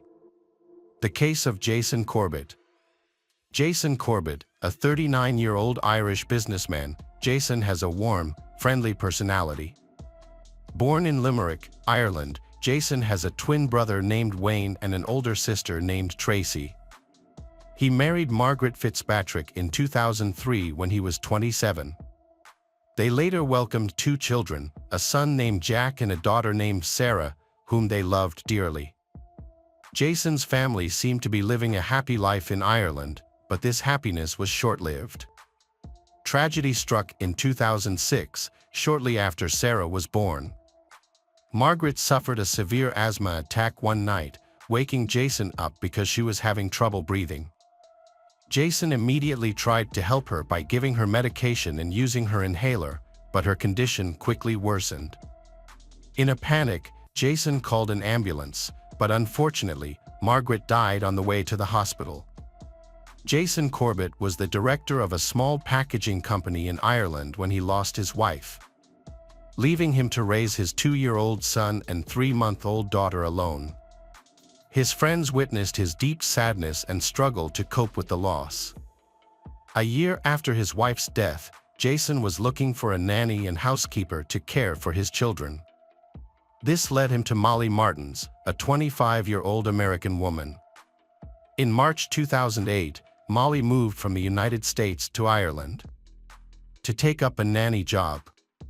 A friend of Jason's accompanied him to the airport to pick Molly up. The friend immediately became concerned that Molly might not be suitable for the job. Molly's youthful appearance, flashy style, and heavy makeup aroused suspicion. With her bright jacket, cowboy boots, curly hair, and heavy makeup, Molly looks more like a stage performer than a responsible nanny and maid. Molly was born and raised in Knoxville, Tennessee. After attending Clemson University for a while, she dropped out and decided to start a new life in Ireland. There, she worked as a nanny for Jason's family, taking care of his two children, Jack and Sarah. Molly immediately took to the children, showing them care and concern. Jason's friends noticed a significant change in him. He seemed to be coming back to life after a period of grief. As Molly and Jason's relationship deepened, love blossomed and they began dating. The family of four went on vacations together, which brought them closer together. They began to plan for their future as a family. 2 years later, on Valentine's Day 2010, Jason took Molly to a coffee shop, where he proposed to her with a ring. Overjoyed, Molly immediately began planning their wedding in the United States. She also convinced Jason to leave Ireland and move to the United States with her, and he agreed. In 2011, Jason sold his house, moved to the United States for work, and the family settled in Davidson County, North Carolina. The couple married in a beautiful ceremony attended by friends and family from both the United States and Ireland. After the wedding, Molly worked as a swimming instructor. But her main focus was raising Jack and Sarah. Jason, on the other hand, worked as a manager in the United States. At first, their life seemed perfect, but as time went on, their marriage began to fall apart. On August 1, 2015, Molly's parents, Tom and Sharon Martins, visited Jason's family home, where he greeted them at the entrance and helped them with their luggage. Tom had brought a gift for Jason's son, Jack, a baseball bat, but Jack was out with friends at the time. Instead, Jason, Molly, her parents, and Sarah had dinner together, eating pizza. Jack returned home late that night, but Tom decided to wait until the next morning to give him the baseball bat. After 11 p.m., the family went to bed. Molly and Jason were in the master bedroom on the first floor, while their children, Jack and Sarah, were in nearby rooms. Molly's parents were upstairs in the living room. Hours later, at 3 a.m., Molly's father, Tom, called 911 in a panic. He claimed that Jason had attacked his daughter, Molly, and in response, Tom had hit Jason with a baseball bat. Jason was now unconscious and bleeding. During the call, Tom expressed his fear that Jason's severe head injuries could be fatal and urgently requested an ambulance to their location. Tom asked the 911 operator for help, and she instructed Tom and Molly to perform CPR to try to revive Jason until paramedics arrived. When the police and ambulance arrived, they found Molly in the yard near a car, looking distressed and shocked but not crying. Inside the house, they discovered Jason Corbett's body in the master bedroom, surrounded by blood splattered on the bed, walls, and floor. Tom and Molly both had blood on their clothes. A baseball bat and a large pebble with blood on them were found near Jason, along with an overturned lamp. Jack and Sarah had been sleeping in their room during the incident. At the police station, Tom Martins, 66, a 30-year veteran of the FBI, stated that his son-in-law was mentally unstable and had been abusing his daughter. According to Tom, Jason had been drunk that night. Everyone had gone to bed, but Tom was awakened in the middle of the night by screams and loud voices coming from downstairs. He quickly got out of bed, grabbed a baseball bat, and ran down the stairs. When Tom entered the master bedroom, he found Jason strangling Molly with both hands. Tom yelled, "Let her go." In response, Jason turned to him and said, "I'm going to kill her." Tom and Molly did not deny their involvement in Jason's death but claimed they had acted in self-defense. Tom immediately felt the need to protect himself and those around him. He swung the baseball bat at Jason, but the blow seemed to have no effect. When Jason tried to drag Molly into the bathroom, Tom intervened, trying to stop him.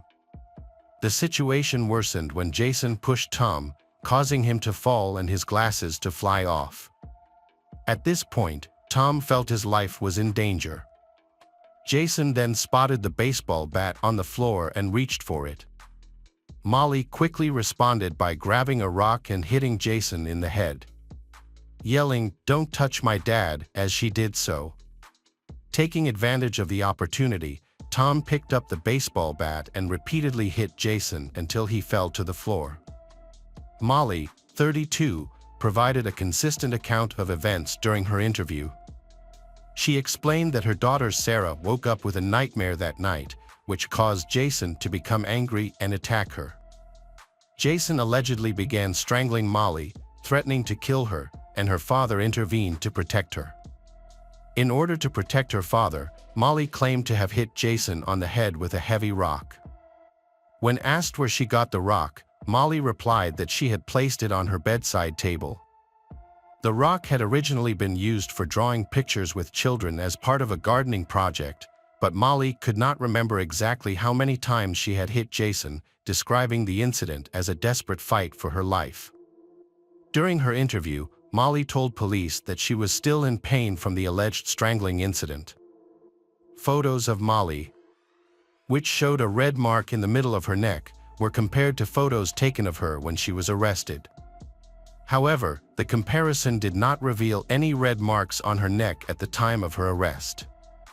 Molly later admitted that the fight with her husband had actually occurred the day before the tragedy, in which Jason had grabbed her arm and neck. During questioning, she repeatedly complained of a sore throat. Both Molly and her father, Tom, testified that Jason had abused his wife, but Jason's family disputed these claims. Jason's sister, Tracy, noticed that Molly was controlling of Jason, often becoming upset if things did not go her way. She also noticed that Molly did not want to socialize with Jason's family members when they visited. Additionally, one of Molly's friends shared a disturbing claim that Molly had claimed to be friends with Jason's first wife, Margaret, until her death. However, this contradicted the family's account, as they knew Margaret had died of an asthma attack, not cancer. Despite Jason's relatives' warnings and attempts to intervene about Molly's unusual behavior, the wedding still takes place, marking the beginning of a complicated and troubled marriage. Over time, Molly's behavior began to raise concerns. Jason noticed a major change in her personality and suspected that she might have mental health issues. She was initially kind and loving, but now seemed manipulative and controlling. This worried Jason and led to more problems in their relationship. Molly began distancing herself from Jason's family by cutting her phone calls to just seconds. Before her death, Jason took steps to protect his children, Jack and Sarah. He named his sister, Tracy, as their legal guardian in case anything happened to him. Tracy knew that if Jason died, Molly would have custody of the children. After Jason's death, Tracy traveled to North Carolina to file for custody, preparing for a legal battle with Molly. During her troubled marriage to Jason, Molly consulted with an attorney to understand her rights to Jason's children in the event of a divorce. The lawyer suggested that she record their arguments and gather evidence that could be used against Jason. As a result, Molly began secretly recording their conversations. In these recordings, Molly appeared unresponsive, often ignoring Jason's repeated questions as his voice grew louder. After Jason's death, Molly confided in a close friend about her marital problems, describing Jason as controlling and abusive. She accused him of forcing her to have sex, verbally abusing her, and becoming increasingly aggressive toward her over time. Despite this, Molly never reported Jason's behavior to the police. For days after Jason's death, his 10-year-old son Jack and 8-year-old daughter Sarah were interviewed by a child welfare specialist. During the conversation, they shared their thoughts about their parents' relationship. The children described seeing their mother, Molly, being careful not to wake their father, Jason, for fear of him getting angry. Jack described a pebble on his parents' bedside table, explaining that they had brought it in because it was raining and planned to decorate it later. Both Jack and Sarah described witnessing arguments between them. According to the children, their father, Jason, often initiated these arguments, which included hitting, pushing, and swearing at his mother, Molly, over trivial matters. Jason's autopsy report found that he died of traumatic brain injury. He had suffered approximately 12 severe blows to the head with a baseball bat and a rock, all concentrated in the same area. The injuries were so severe that his scalp was torn away from his skull and his skull was fractured. A toxicology report found that Jason's blood alcohol level was slightly higher than normal at the time of his death. He also had traces of trazodone, an antidepressant commonly prescribed to treat insomnia, in his body. Jason was buried in his hometown of Limerick, Ireland, next to his first wife, Margaret. After Jason's death, his sister, Tracy, took their children, Jack and Sarah, to Ireland, which left Molly shocked and heartbroken. She tried to contact Jack and Sarah by phone and social media. Molly and Tom claimed they acted in self-defense against Jason, but the investigation into his death continues. Tracy has another theory. She thinks Molly killed Jason because he planned to leave her and take their children. Tracy believes that Jason told Molly about his decision on the night of the incident, and Molly, afraid of being alone, reacted violently. In Ireland, Jack and Sarah slowly adjust to their new lives. 9 months after their father's death, they revealed that they were forced to lie about domestic violence. They admit that Molly made up stories about their father's violent behavior, threatening to cut them off if they did not comply. The children clarify that their father had never abused Molly, contrary to what they had initially said.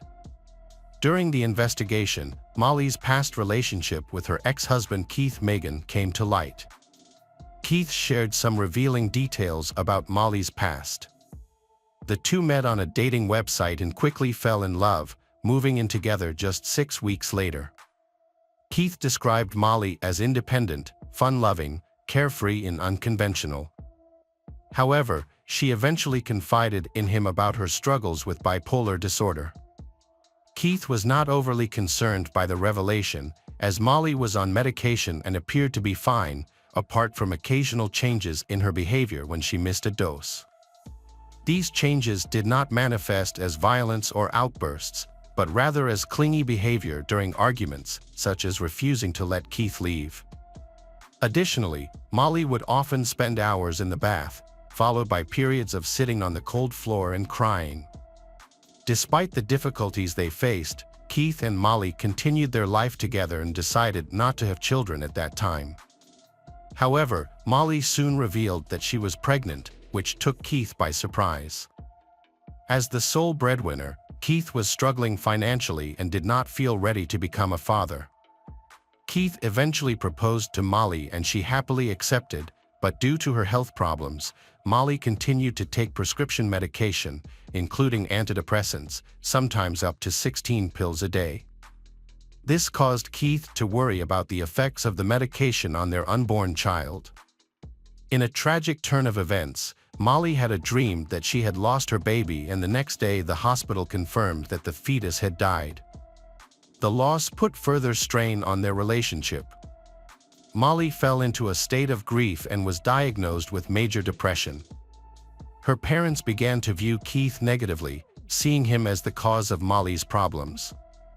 Molly planned to leave Keith in the United States to find work as a nanny for the family in Europe. In March 2008, she packed her things and moved out of the apartment they were sharing. 10 days later, she called Keith, telling him that she was in Ireland, had found a job, and was doing well. This was the last time they spoke.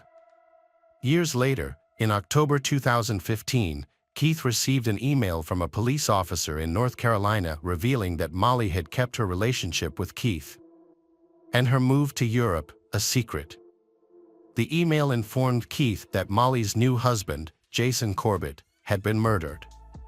When Keith watched an interview with Molly and her father, Tom, they described Jason as a cruel person, but Keith did not believe their story.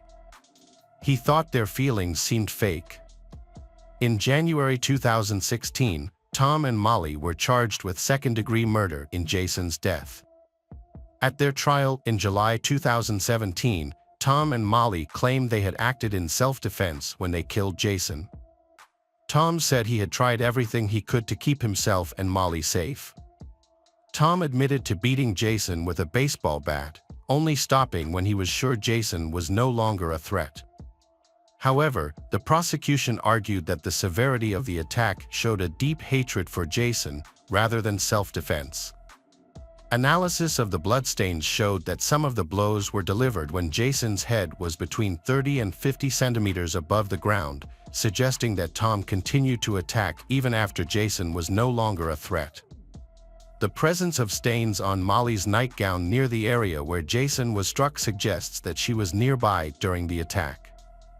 During the trial, Lieutenant Frank Young testified about the injuries he observed on Tom and Molly on the night of the incident.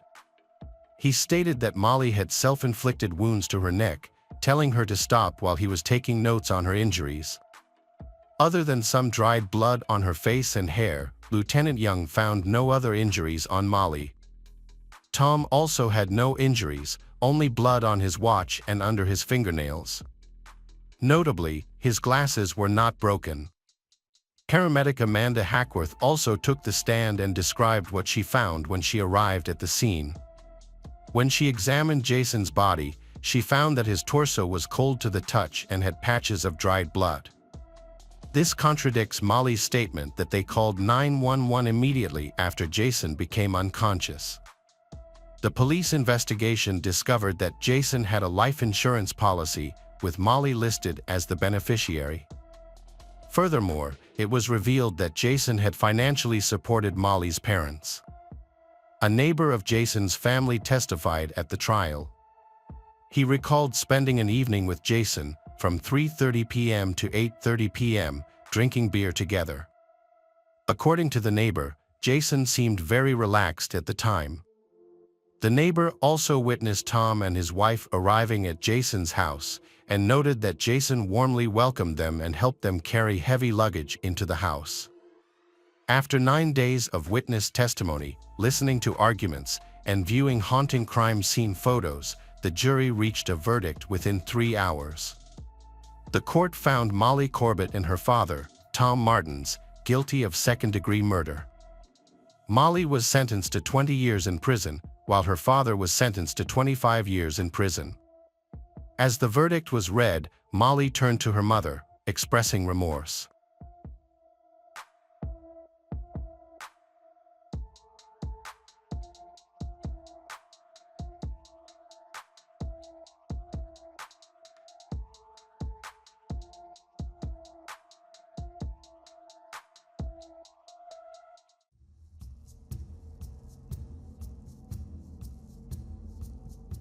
Hi everyone, thanks for returning. Let's unravel another perplexing mystery. The case of Catherine Pileggi. Ronald Vinci was born on August 16, 1940, in Fort Lauderdale, Florida. From a young age, he showed a natural talent for entrepreneurship. In his 20s, he started his first business by renting a space on the Pacific Coast to sell Honda motorcycles. Over time, his small shop grew into one of the largest Honda dealership centers in the state. As his business success continued to grow, so did his wealth. Ronald expanded his business by opening more car dealerships, which significantly increased his earnings. Those who worked for him often described him as a strong-willed and determined individual. In his personal life, Ronald Vinci was married to a woman named Pamela, with whom he had a son named Carey. However, their marriage eventually ended in divorce.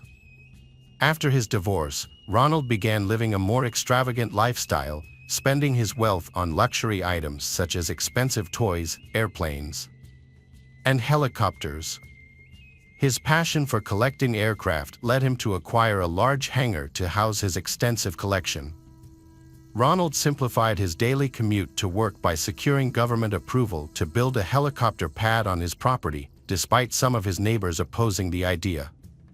Having the helicopter pad allowed him to commute to work directly from home by helicopter. He also had helicopter pads installed on the roofs of his car dealerships, making it easier for him to travel by air. Ronald, then 50 years old, met 34 years old Catherine in 1990. At the time, Catherine worked as a flight attendant. She originally from a family in a rural area of Georgia. Growing up, she participated in local beauty pageants where her bright smile and charisma easily captivated people. Her striking beauty and cheerful personality earned her many admirers. After completing her education, Catherine worked as a lab technician at a veterans hospital for several years. However, she felt unfulfilled and longed for more in life. Seeking a change, Catherine left her job in 1980 to join Delta Airlines as a flight attendant, earning an annual income of $20,000. She enjoyed her new role, taking care of passengers and serving meals, and even acquired useful tips like using coffee grounds to eliminate unpleasant odors on airplane seats. 10 years into her career as a flight attendant, Catherine's life took a dramatic turn. In 1990, she met Ronald Vinci, a millionaire, on a flight. Despite their 14-year age difference, they fell in love, drawn to each other's charming personalities. Catherine eventually left her job and moved into Ronald's luxurious California home. Together, they shared a passion for travel and explored various destinations, with Aspen, Colorado, being a favorite getaway spot. Ronald and Catherine were in a decade-long relationship, but Ronald never proposed to Catherine. Eventually, they decided to part ways. Catherine moved to Florida, seeking a fresh start and a new partner. In April 2001, at age 45, Catherine began a relationship with 63 years old Dilio Carano, a financially stable insurance agent, after being introduced by mutual friends. She shared with Dilio her previous unhappy relationship with Ronald, explained that it was a difficult time, filled with arguments, excessive drinking, and infidelity. Ronald had never proposed, despite her decade-long hope for marriage. Dilio promptly proposed to Catherine, and they got married in May 2001, just a month after meeting. After their wedding, the couple settled in Miami Beach, Florida, and Catherine seemed content with the marriage. Dilio describes Catherine's initial demeanor as being like a house cat, gentle, calm, and eating very little. In addition, Catherine is very afraid of water. She cannot bathe in the ocean, sea, or river. A few months into their marriage, Dilio noticed a dramatic change in Catherine's behavior. She began asking him for large sums of money, insisting that he buy her clothes and gifts. She would often compare him to her friends' more generous husbands. According to Dilio, Catherine was taking about $55,000 per month from him. She claimed the money was for education expenses, but never provided any receipts. After a few months of this financial strain, Dilio realized he had made a mistake by rushing into the marriage. He decided he wanted a divorce. The separation process was relatively easy, as they had no children or shared assets. Court documents revealed that Dilio's net worth was $4.5 million, while Catherine had only $8,000 in her accounts. As Catherine prepared to move out of Dilio's house, she was overwhelmed with sadness and despair. In 2005, Ronald Vinci, a wealthy millionaire, made a big change by moving to Fort Lauderdale, Florida, where friends had convinced him he would enjoy a favorable climate and low taxes. Prior to the move, Ronald had sold his car dealerships and amassed a substantial fortune. He purchased a luxurious fourth-floor apartment in Fort Lauderdale and soon reconnected with Catherine, a flight attendant he had previously dated. Catherine moved in with Ronald, and they rekindled their romance. Coincidentally, Catherine's ex-husband, Dilio Carano, lived in the same building but 30 floors. Dilio was perplexed by Catherine's decision to reconnect with Ronald, whom she had previously described as a monster. Neither Ronald nor Catherine go to work. They enjoyed a life of leisure, but their differences became increasingly apparent. Ronald struggled with his weight due to his love of rich foods, while Catherine maintained a strict diet and a very low weight of 42 kilograms. Ronald and Catherine had distinct personalities. Ronald loved attending lively parties, whereas Catherine preferred quieter evenings at home, often lost in crime novels. She favored casual clothing like shorts and sneakers. Despite their contrasting tastes, they commonly traveled together, exploring the Caribbean islands by air and sailing across the ocean.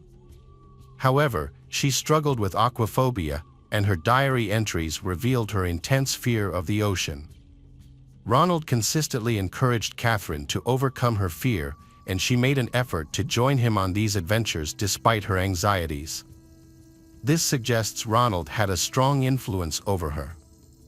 When not traveling, Ronald and Catherine would often host gatherings at their home.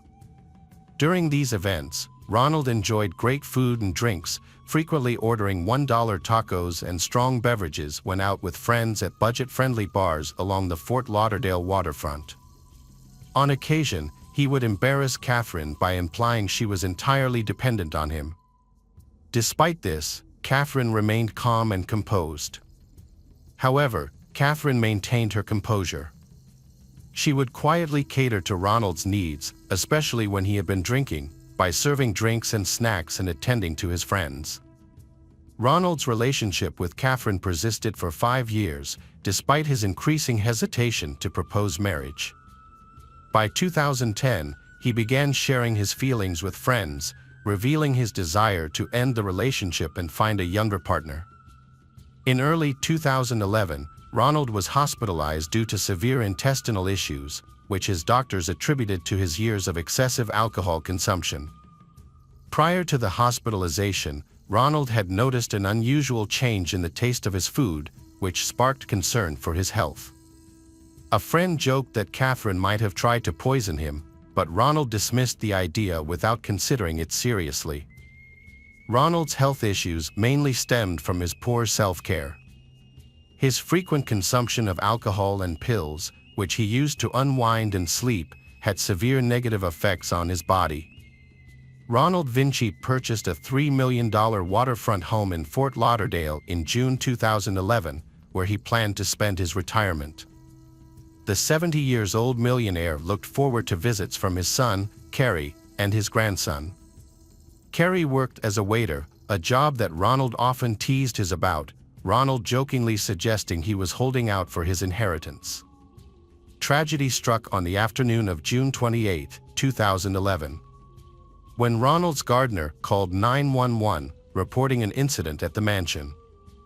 Upon arrival, police found Ronald's lifeless body in a guest bedroom, wrapped in plastic bags and tightly sealed with tape inside a sleeping bag. Additionally, the sleeping bag contained soiled sheets and was covered with what appeared to be wet dirt, later confirmed to be coffee grounds. A further investigation revealed a slashed mattress. The gardener told the police that Catherine had said Ronald fell down the stairs, hit his head, and died. However, the officers were not convinced it was an accident. During questioning, the gardener provided a disturbing account of the incident before finding Ronald Vinci's body.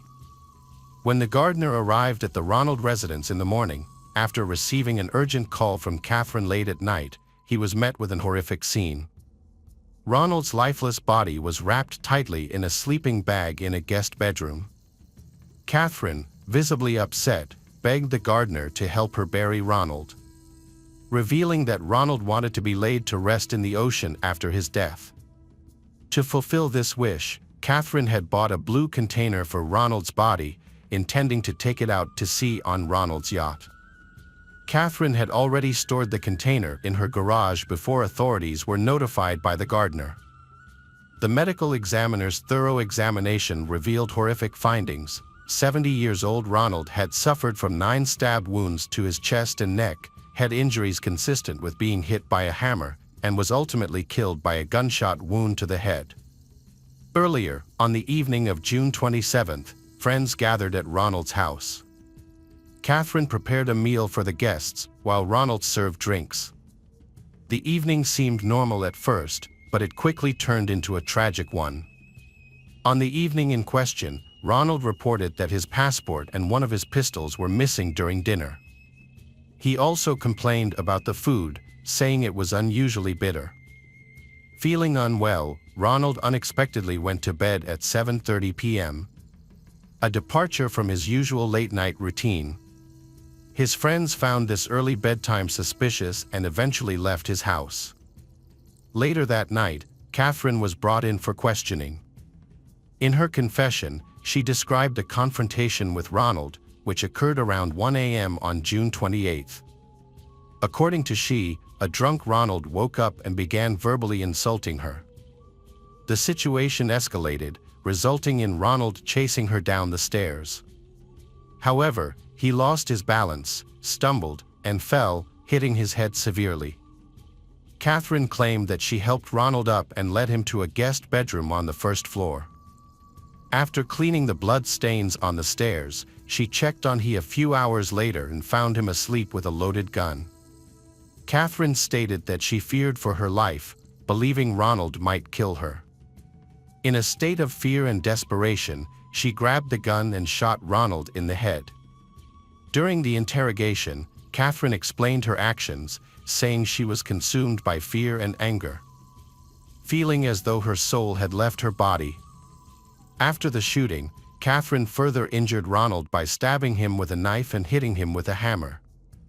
She then wrapped his body in a bag in an attempt to hide the evidence. Realizing she needed help, Catherine contacted someone known as the gardener for assistance with disposing of the body. Before hiding the body, Catherine purchased a large container from a hardware store, intending to use it to dispose of Ronald's body in the ocean. This was confirmed by surveillance camera photos. Subsequent investigations uncovered a gun in Catherine's car, with her fingerprints on it, matching the gun used to shoot Ronald. Her car also contained a knife, pieces of a cut-up mattress, clothing, rubber gloves, all stained with Ronald's blood.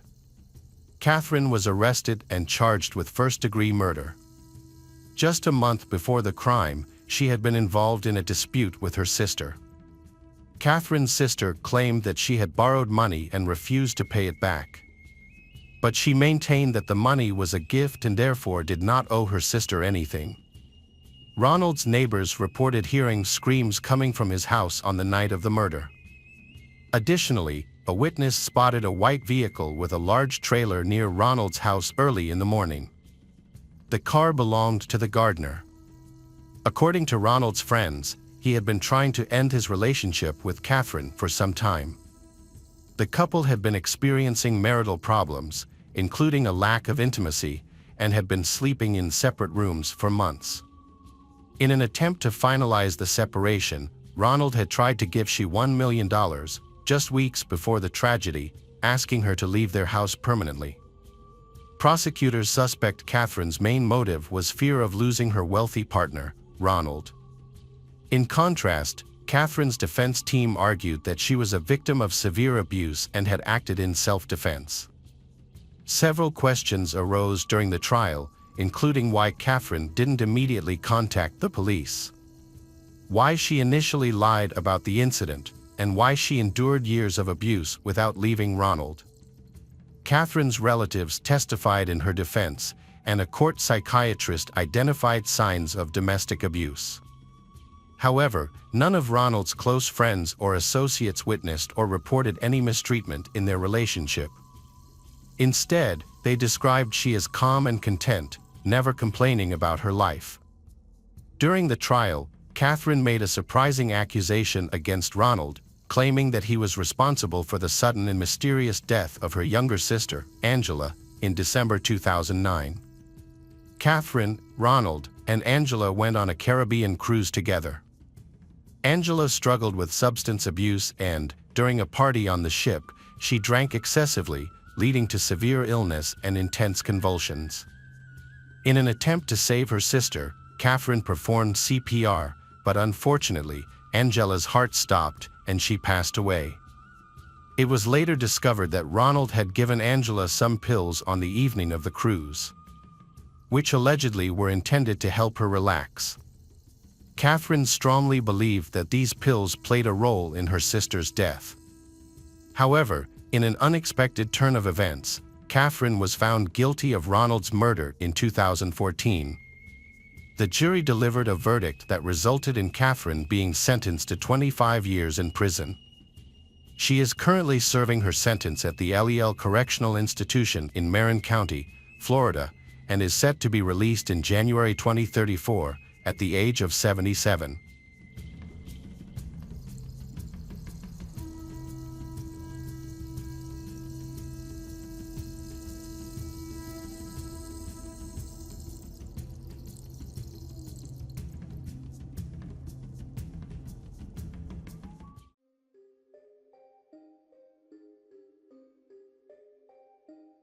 Hello friends, welcome to our channel. Today we're going to take a look at another horrible case with you.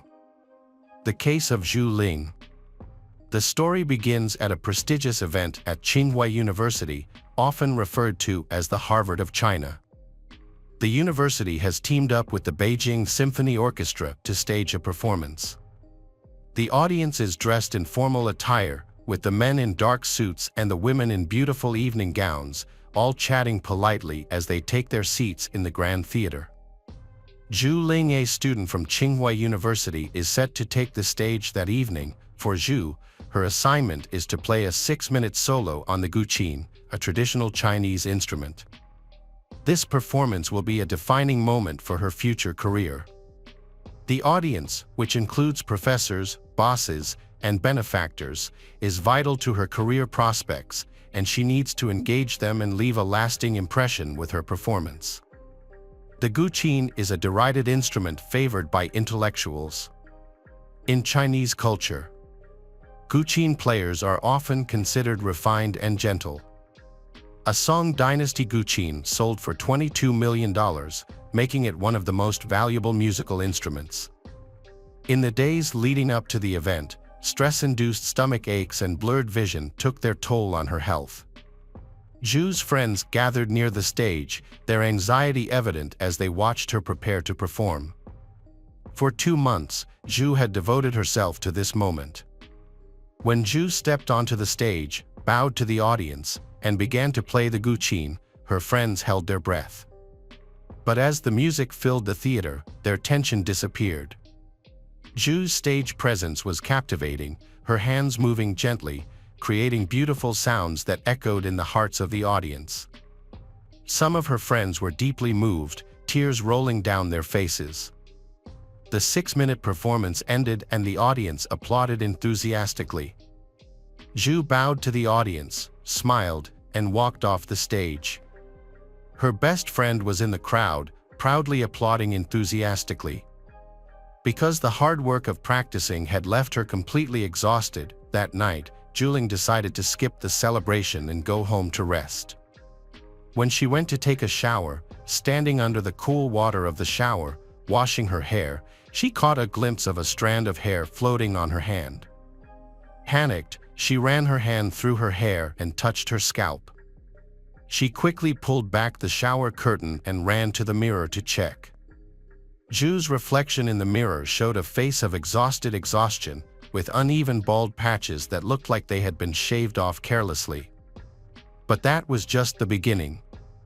Over the next few weeks, her condition rapidly deteriorated, leaving her confined to a wheelchair, unable to move, speak, or even control her facial expressions. She went from a promising student at Tsinghua University to someone with the intellectual capacity of a 6-year-old. This was not the result of an illness or genetic disorder. Tsinghua University is one of the most prestigious schools in China, making it extremely competitive for local students to gain admission. With an acceptance rate of just 0.4% for local students, the university has a massive annual budget of $5 billion and is known for educating the children of influential politicians and wealthy businessmen, who are often highly educated. Getting into college is just the first hurdle. The real challenge lies in coping with the fierce competition and rivalry that pervades college life. Many alumni have come forward to admit that they have resorted to deceit and deception, such as betraying friends and deceiving others, to stay ahead. This cutthroat environment is a direct result of the university culture, which strongly fosters a competitive spirit. Zhu Ling, a 1994 chemistry major at Tsinghua University, is one of the top 3 students in her class of 31. Her class consists of 20 men and 11 women. She is an outstanding student and is considered by many to be special. Ju is not only smart but also has an outstanding appearance. Everyone expects great things from her and predicts a bright future. Ju has a charisma and confidence that makes her friends jealous when she first arrives at the dormitory. Her warm and friendly demeanor quickly won her friends and fans. She attended classes diligently, and many were amazed by her seemingly endless energy. However, after a few months, people began to notice a strange and inexplicable decline in Ju's health. She began arriving to class later than her classmates and always appeared exhausted during lectures. She sweated as if she was overheated. Ju had a hard time concentrating on the lesson content. One day, she even had a severe stomachache. Ju asked for painkillers from the school's infirmary, but the pain was only slightly relieved. Her teacher thought it was a stomachache caused by stress. Ju's health began to deteriorate. She began to come to class a little late, and gradually she was absent from classes altogether. Her friends were very worried and decided to visit her at the dormitory, where she lived with 3 other girls. When they arrived, they found Jo lying on the bed, shaking and moaning in pain. Her black hair was falling out in patches. Her friends were worried and urged her to see a doctor, but Ju said she was just stressed and would return to class the next day, assuring them that she would be back to normal by the end of the semester. The once healthy Ju was now almost unrecognizable. Her skin had turned pale, and her lips had turned purple. She moved slowly and painfully, as if every step caused her excruciating pain. Most of her hair had fallen out, leaving her nearly bald, forcing her to constantly wear something to cover her head. Ju also suffered from recurring vision problems, resulting in temporary blindness that lasted for hours at a time, adding to her distress. Rumors of Zhu Ling's deteriorating condition quickly spread throughout the school. Many students speculated about the cause of her symptoms, suggesting that she might have cancer, hair loss, or an immune system disorder. However, a more worrying theory emerged among the students, who believed that Zhu's decline was related to stress caused by a disagreement with her close friend Sunny. The conflict began when Zhu missed an important orchestra rehearsal for a difficult piece. Sunny told her instructor that Zhu did not attend because she thought she was too good and believed that others needed to catch up to her level before she could participate.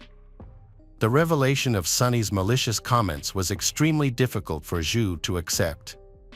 Beige, a friend from Peking University, and Zhu's high school friends decided to visit her in the hospital, bringing a basket of fruit. However, upon entering the hospital room, Beige was shocked. His first reaction was to run away, not because he was afraid of being infected, but because he was shocked to see his classmate in such a bad condition. He couldn't understand how a 20-year-old girl full of vitality could change so quickly. What kind of disease could take away everything Zhu had worked so hard to build? The medical team was confused by Zhu's condition. Just a few months ago, she was still very healthy, but now she was critically ill, attached to many machines and nasal tubes, barely wearing clothes and almost bald. Her body convulsed, her face was partially paralyzed, and her eyes were wide open, desperately begging for help. Just the slightest touch caused her excruciating pain. Even the thin fabric of the hospital gown was unbearable for her. Seeing the silent cry for help in Zhu's eyes, Beige decided to seek answers, along with Zhu's parents, to try to understand her condition and find a solution. Zhu initially suffered from mild abdominal pain for a month or 2 before her condition worsened. These pains would come and go unexpectedly, like contractions. The pain became more intense over the next week, forcing her to bend over in pain and often curl up on the ground. As the pain worsened, Zhu's parents said she tried to control the pain by drinking a lot of Chinese herbal tea. However, The tea had no effect and the pain became more and more intense, eventually causing her to pass out. At first, Zhu did not seek medical attention, hoping that her symptoms would subside on their own due to her busy school schedule. But her condition worsened as her vision began to deteriorate. Her vision blurred, then disappeared for hours. Things got worse for Zhu as her hair began to fall out. Her condition continued to deteriorate, forcing her parents to take her to the hospital, which happened just days before Christmas, marking her first hospital stay. That month, Zhu's parents continued to support her throughout her treatment. Tests showed that Zhu was free of arsenic and mercury poisoning. A doctor from another hospital who had treated a similar case in the 1960s suggested a possible case of thallium poisoning. This seemed plausible, but Zhu insisted she had not been exposed to thallium during her studies. To investigate further, the hospital contacted Tsinghua University to determine what chemicals Zhu, as a chemistry student, might have come across. However, her medical records showed no exposure to potential triggers for her symptoms, leaving the medical team puzzled over her condition. Zhu's health seemed to have improved after a month, so she asked if she could continue studying. She wanted to take the exam and did not want to miss the entire semester. However, her parents disagreed, believing that stress had caused her illness, and worried that returning to university would worsen her health. Zhu pretended to have fully recovered and returned to class in February. Unfortunately, her condition rapidly deteriorated in March and she was hospitalized again. This time, her condition had deteriorated so much that she lost the ability to speak. Beige's frustration with the lack of answers from the local medical community led him to reach out to medical professionals around the world, not just in China, for help. He translated Zhu's symptoms into multiple languages and posted them on specialized online medical forums. Beige received his first response in less than 30 minutes, and over the next few days, he received nearly 2,000 emails from experts in 18 countries. Notably, many of these respondents were affiliated with prominent national health organizations and were experts in toxicology. Their answers, which were symptoms of thallium poisoning, causing her pain ranging from mild to severe. Thallium is a highly toxic metal that was once used in rat poison, but its use has been banned in many countries, including China and the United States, since the early 20th century. It was also used to treat lice infestations, although a known side effect was hair loss. The symptoms of thallium poisoning can be very varied, leading to delayed diagnosis and often misdiagnosis by medical professionals. One of the challenges in identifying thallium poisoning is that it does not cause visible external signs, such as bruises or wounds. The progression of thallium poisoning typically occurs in stages. Initial symptoms begin with stomach upset and severe pain, followed by tremors, headaches, insomnia, and temporary blindness. As the poisoning progresses, the victim may experience extreme skin sensitivity, similar to a severe burn, making even light touch unbearable. Daily activities, such as getting dressed or lying in bed, may become a source of pain. In the late stages of thallium poisoning, neurological symptoms appear, including uncontrolled muscle movements, seizures, and partial or complete paralysis. This can eventually lead to significant cognitive impairment. In severe cases, such as Zhu's, thallium poisoning can cause a significant decline in cognitive ability, turning a top-achieving student into someone with the mental capacity of a 6-year-old. Beige worked with Zhu's parents to analyze numerous emails and quickly shared their findings with the medical team treating Zhu. However, the doctors treating Zhu were skeptical of the online contributors' proposed diagnosis, saying that detecting thallium in Zhu's body would require specific tests that could not be performed on-site. They also pointed out that thallium testing would require sending Zhu's blood to a specialized lab, and thallium is a rare and highly regulated substance. Even if thallium poisoning were the correct diagnosis, the doctors believed that an antidote would likely not be effective at that stage. This information shocked Zhu's loved ones, raising an important question: who would want to harm Zhu? One theory emerged that the target could be her parents, given their important jobs. Her father was a senior engineer at a national agency, a position that could involve handling sensitive information, and her mother was an engineer at a major Chinese company. However, this line of investigation has hit a dead end. The main goal now is to find out how the poison entered Zhu's body. In particular, no one on campus has symptoms similar to Zhu's. This suggests that Zhu either ingested or came into direct contact with the substance. Meanwhile, while Zhu was in the hospital, her personal items were mysteriously stolen from her dormitory.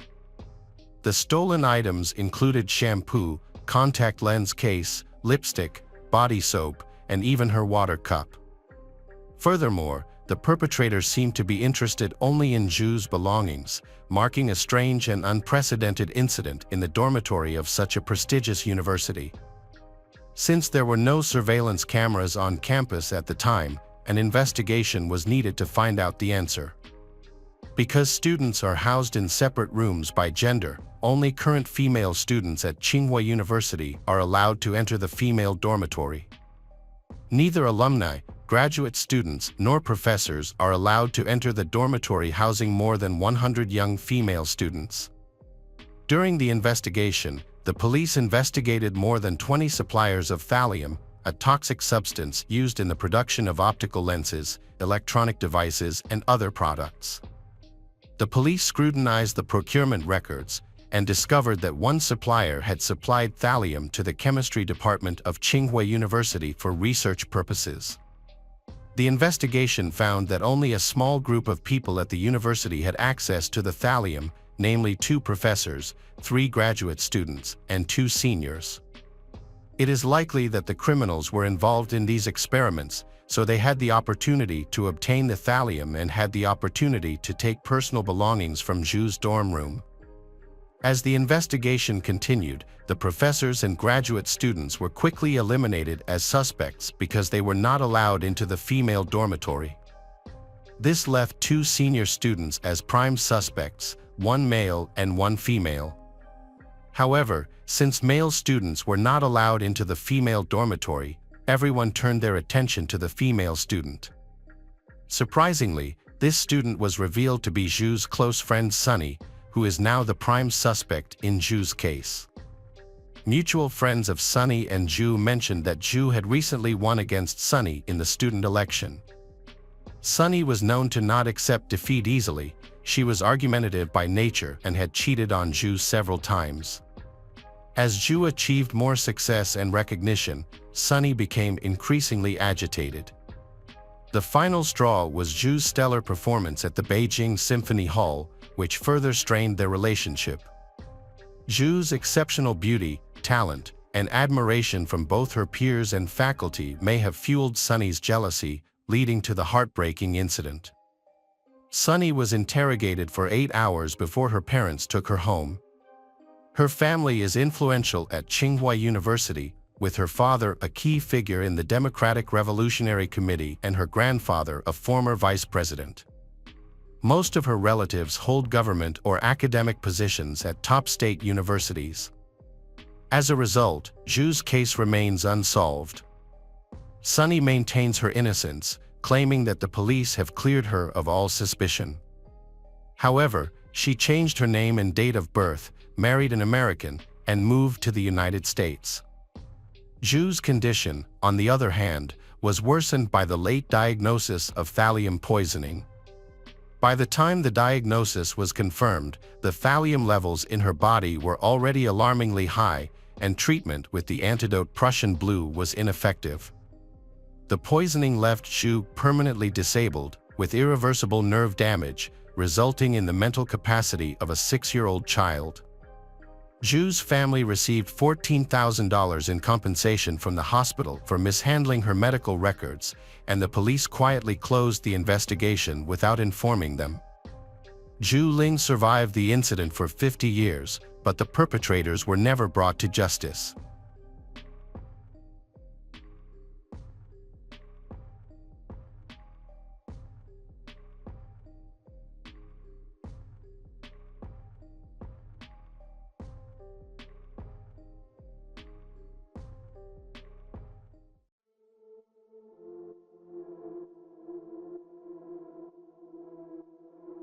Welcome back, detectives. Let's dive into another horrible case. The case of Sonda Diameter.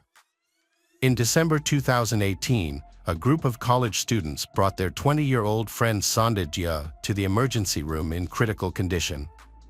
He was unresponsive, extremely pale, and had a body temperature of 27 degrees Celsius. This was unusual because Sonda was a healthy and active young man with no previous health problems. The medical team ran several tests, which revealed that Sonda had hypernatremia, a life-threatening condition caused by too much sodium in the body. Normally, an adult consumes about 2 grams of sodium per day, but Sonda's body contains 160 grams, equivalent to about 2 months' worth of sodium. The medical team asked Sonda's friends what had happened, but they simply shrugged, avoided eye contact and pretended not to know about Sonda's condition. It was clear that something was wrong. Despite the efforts of medical professionals to save him, Sonda, 20, died of multiple organ failure. The autopsy revealed the initial findings. The pathologist examined Sonda's stomach to understand the cause of the seemingly healthy college student's sudden death. To the doctor's surprise and shock, he discovered that he had not eaten or drank any food or water for the past 2 days. Instead, his stomach contained foreign objects such as goldfish from an aquarium, the head of a rat, and the entire head of an eel. This indicated that Sonda had suffered horrific experiences before his death. The case attracted a lot of media attention, quickly becoming an international topic of discussion. Talks broke out about universities covering up shocking student misconduct and the lack of responsibility of the children of wealthy families. A student association called Reusgum was closely monitored. Reusgum, founded more than 70 years ago, is symbolized by a Flemish lion. The secret society has about 30 active male members, mostly law, engineering, and business students from prestigious families. Reusgum is one of the most prestigious and sought-after groups at the prestigious Catholic University of Leuven in Belgium, with only 2 or 3 new members admitted each year. The secret society is surrounded by rumors, which makes it all the more mysterious and mysterious. It is like an elite group of students with a lot of power and influence on campus. The Reusgum Student Secret Society has begun planning its annual initiation ceremony for new members. The ceremony includes a unique and daring menu, starting with appetizers such as roasted grasshoppers and cockroaches, followed by a main course of rats and raw fish. Dessert is a mix of coffee and a banned substance. A disturbing photo of a Reusgum fraternity's initiation ceremony has gone viral. The photo shows the group's leaders dressed in worn clothes, while 4 new members are kneeling. 2 of the new members are pictured with a gun pointed at their heads, a pistol, and a rifle. The photo raises many questions. What other types of rituals does this secretive group conduct? What exactly are the events that take place inside the fraternity? Considering the backgrounds of many of its members, parents, politicians, lawyers, prominent doctors, and business leaders, what would they do to protect their children if something truly happened seriously? Sonda never had any aspirations of joining the Reusgum fraternity. Instead, he was a young man born in Belgium to a Senegalese father who sought asylum in the country a few years before he was born. As an immigrant, Sonda's father worked hard to ensure his 2 sons could live a good life. He knew that because of the color of his skin, his children would have to work twice as hard to gain the same respect and career opportunities as native Belgians. Sonda's father, Dia, worked long hours at a factory, spent many nights mastering the local language, and slept or stayed up all night to help his son study. His only desire was for his sons to succeed in life. From a young age, Sonda understood the importance of working towards his goals. He realized that success will not come easily and required perseverance and hard work. As he grew up, Sonda had a close friend named Ferry, who lived nearby. The 2 shared interests such as cycling, comics, and dreams of going to college, finding a good job, saving money, and eventually moving to Japan. They even promised to be lifelong friends and visit Japan together one day. However, fate had other plans for Sonda, and he will never have the chance to visit his dreamland. As a teenager, Sonda had many friends. He had an innate ability to excel in various activities, such as solving complex math problems and playing soccer, which surprised his friends. Despite his special talents, Sonda was loved by everyone for his easygoing and charming personality. He was sociable and easy to get along with, which made it easy for him to make friends. After completing high school, Sonda made his family proud by becoming the first person to attend a prestigious university, the University of Leuven. His father was extremely happy with this achievement, which exceeded his dreams. Although the university was close to home, Sonda chose to live in a dormitory. He pursued civil engineering and was determined to get a master's degree in the field.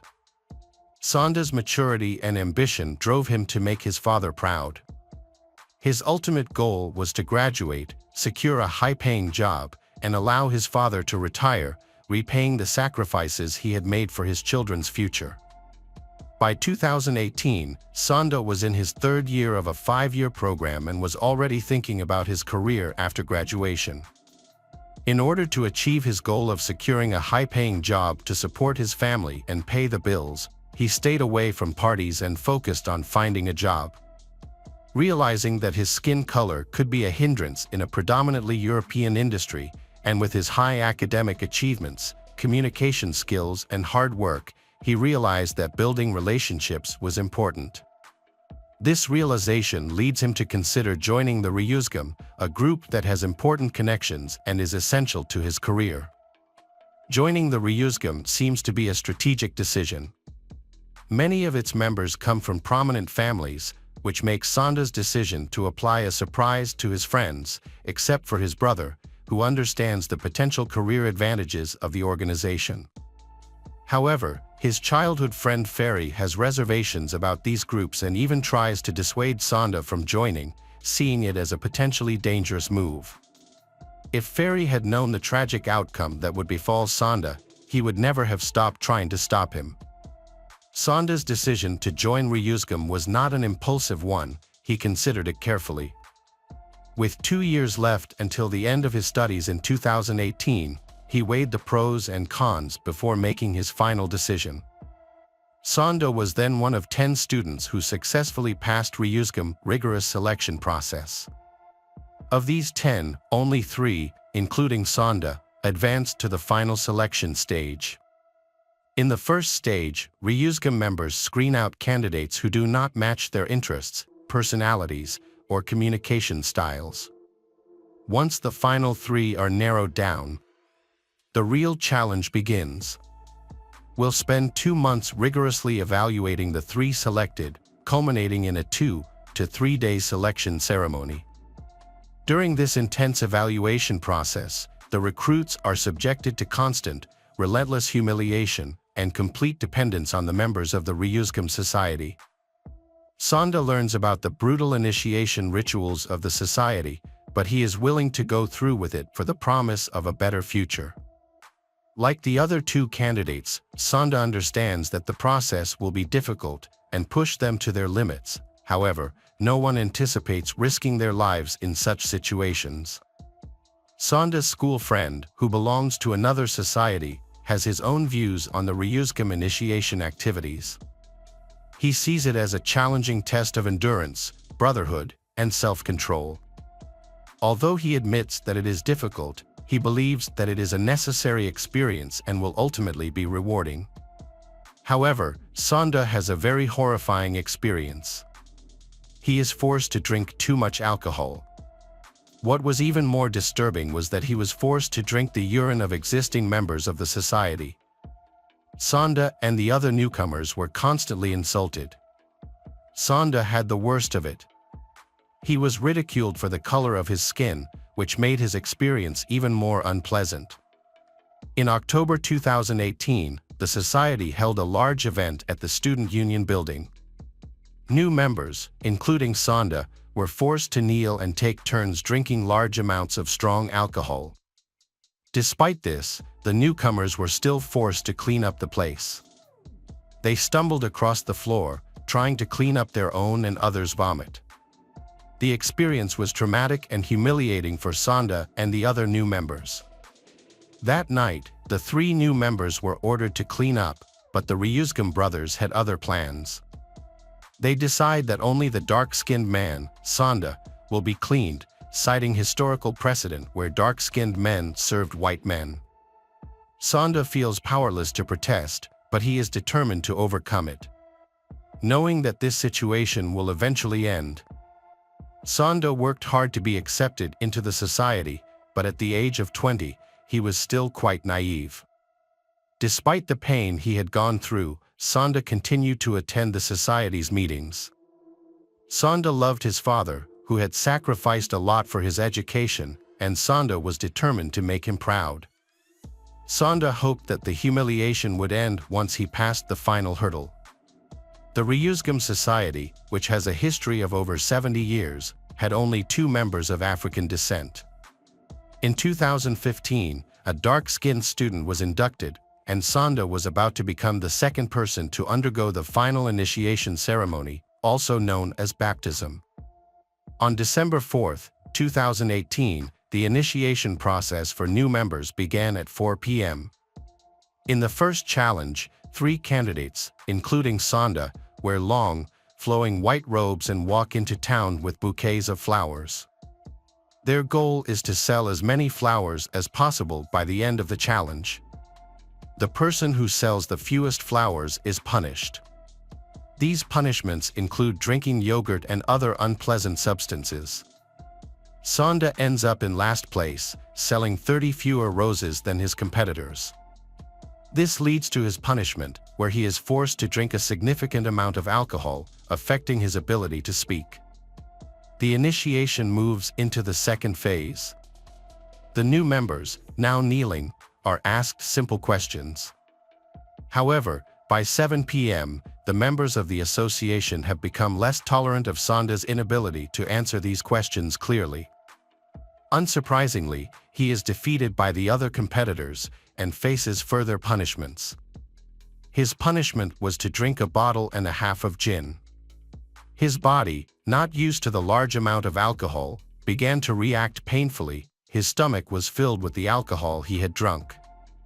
Sonda's health quickly deteriorated, leaving him unable to walk, talk, or move, as he faced severe dehydration and passed out repeatedly. Surprisingly, this incident took place in a public place, right on the sidewalk in front of a cafe in the city square. However, no passers-by intervened or called the police for help. At 9 p.m., the third challenge called Endure the Night began. The student council took the new recruits to their dormitory, where the 18 student council brothers continued to torture them relentlessly. This time, the participants were required to drink as much beer as possible.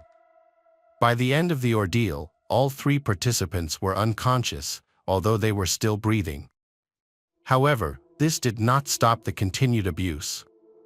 According to the order's custom, when someone faints, they are urinated on by the order's members. A video was recorded of these actions at 11:40 p.m., but the perpetrators attempted to delete the footage. When the first day of the event ended, the new members were taken to their quarters and violently thrown onto their beds. The water supply was cut off as a prank. The initiates' belongings were vandalized with ketchup and chocolate, and they were locked up. This meant that if any of them woke up, they would not have access to water to relieve their dehydration, having consumed a potentially fatal amount of alcohol. This was just the beginning of a week-long initiation ceremony at one of the country's most esteemed universities. But the most traumatic experiences were yet to come. The next day, December 5, 2018, at around 10:30 a.m., the members of the order were ready to begin the final stage of the initiation ceremony. They woke up the 3 new members, loaded them into a car, and drove out of the city to a remote village about an hour away. One of the members of the order had a small, isolated house surrounded by dense forests, ideal for keeping their activities secret. Along the way, they stopped several times to purchase the necessary items for the ceremony. They visited a pet store to buy items such as aquarium fish, eels, live rodents, as well as bird and dog food from a pet store. They then stopped at a supermarket to buy various products, including fish sauce. However, this sauce is high in sodium and is not usually consumed in large quantities. They also bought duck eggs, sardines, clams, shrimp paste, mussels, and other seafood products. During their stop, a professor approached the group of students and noticed that one of the students was in need of help. She expressed her concerns to the society members and even suggested calling the police. However, the society members, quickly convincing her that the student was simply drunk and in shock, stated that the initiation ceremony was over and that they would help him recover by giving him a cold shower. This seemed to allay the professor's concerns. The group then went to a cabin in the woods. The police have reconstructed the details of what happened next through the recovered deleted footage and some evidence. The truth about the events that took place in that forest is still unclear. For several hours, the three beginners had to dig a large hole, which they were then placed in. Other members of the student union surrounded the hole. They filled it with cold water and live eels. In Belgium, the average temperature in December is around +3 to +7 degrees Celsius. When the newcomers start shivering from the cold, the members of the society urinate on them from above, a strange act that is said to warm them. At this point, Sando was dehydrated and still drunk from the night before. Even if he wanted to get up and leave, he couldn't.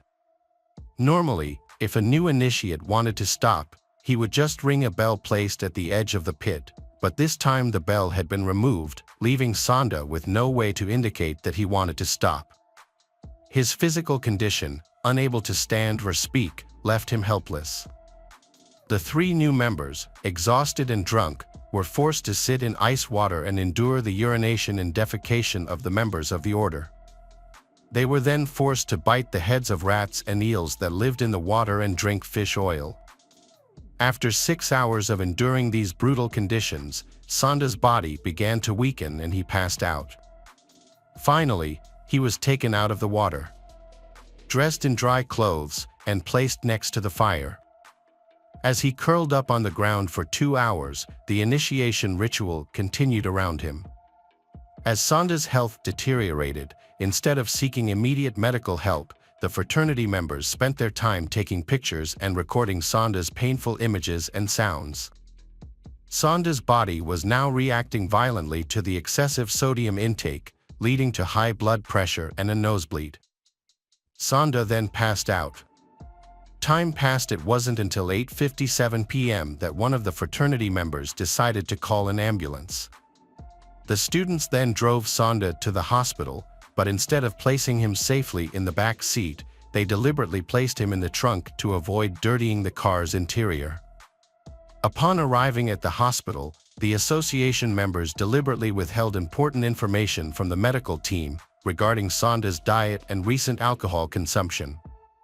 After dropping him off and handing him over to the medical team, the group of students left immediately, saying that the ceremony would resume as soon as Sanda was discharged from the hospital. A decision that did not take much care of Sanda's health. While medical professionals were investigating the cause of his condition, Sanda's internal organs began to fail. He was eventually transferred to Antwerp University Hospital for more advanced care and better facilities. There, he fell into a coma, and Sanda's heart stopped, and the 20-year-old tragically passed away. The cause of death was determined to be high levels of sodium in his body due to his excessive consumption of fish sauce during the ritual. This prompted the hospital to notify the police, who immediately opened an investigation into the circumstances surrounding Sanda's death.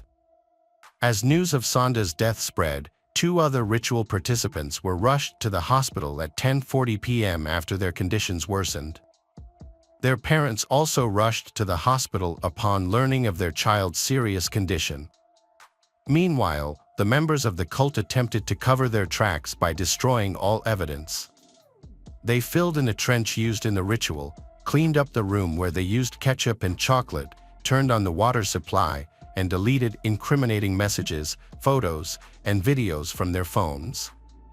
However, when the police arrived, they were still able to recover the deleted data from the cult members' mobile devices. The investigation into Sonda's death has been difficult, despite the considerable amount of evidence that has been collected. The members involved belonged to powerful families whose parents quickly sought legal representation. Although the evidence linking the 18 members of the student body to Sonda's death grew stronger, the investigation dragged on and was repeatedly thwarted by powerful parents. All 18 students deleted their social media profiles and limited their communication, speaking only through their lawyers. Following Sonda's tragic death, the Ryuzgam student body was eventually dissolved, and the university disciplined the students involved, requiring them to complete 30 hours of community service. Despite the severity of the incident, none of the students were expelled. The group of 18 completed their studies without any significant consequences. A group of teachers protested the lenient punishment, writing an open letter in support of harsher punishments for the group, but no additional measures were taken against the students. The legal process of the case was completed in July 2020. However, the lawyers for the Ryuzgam members tried to reframe the case as a tragic accident caused by Sonda's poor health. It was not until May 26, 2023, that the court finally issued its verdict. The court found 18 Ryuzgam students guilty of manslaughter and mistreatment. Each member was fined €400, ordered to perform community service, and ordered to compensate the victim's family about €30,000. The court decided not to reveal the identities of the students responsible in order to protect their future. The relatively light sentences caused widespread outrage, leading to protests in several cities. However, while these protests took place, the outcome remained the same.